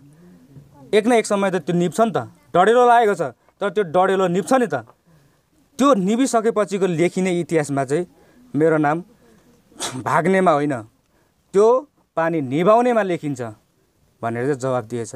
अर्थात् हामी एक्लै किन नहौँ, तर हाम्रो इतिहास कस्तो हुनु पर्यो, सुइकुच्चो डरले भाग्ने हुन्छ कि कोसिस गर्ने अस्तित्व इतिहासमा चाहिँ लेखिनको लागि चाहिँ हाम्रो भूमिका हुन्छ। त्यो कुरा चाहिँ तपाईँ हामीले बुझेर आउँदो दिनमा चाहिँ एउटा यसको शक्ति भनेको सङ्गठन मात्रैको विचारलाई मात्रै भनेर हुँदैन, यसलाई स्थापित गर्नको लागि एउटा ठुलो हाम्रो हरेक 5 वर्षमा निर्वाचन प्रणाली छ, त्यसमा पनि समानुपातिक प्रणाली छ, अनि अर्को प्रत्यक्ष प्रणाली छ होइन। स्थानीय र प्रदेश र प्रतिनिधिको चुनाव त हुन्छ, त्यसभित्र समानुपातिक चुनाव पनि हुन्छ। सिटहरू पनि छुटेको छ नि त। 110 सिट भनेको त समानुपातिक प्रणालीमा छ भन्नाले तपाईँको यहाँ चुनाव भएर यहाँ तपाईँको उम्मेदवारै प्रत्यक्ष रूपमा खडा नभए पनि तर तपाईँहरूले भोट चाहिँ भाले चुनाव चिन्हमा दिनु भयो भने त्यो भनेको पार्टीमा गन्ती हुन्छ, भनेको सङ्गठनको त्यो पर्सेन्टेजमा गणना हुन्छ भन्नाले खेर जाँदैन क्या।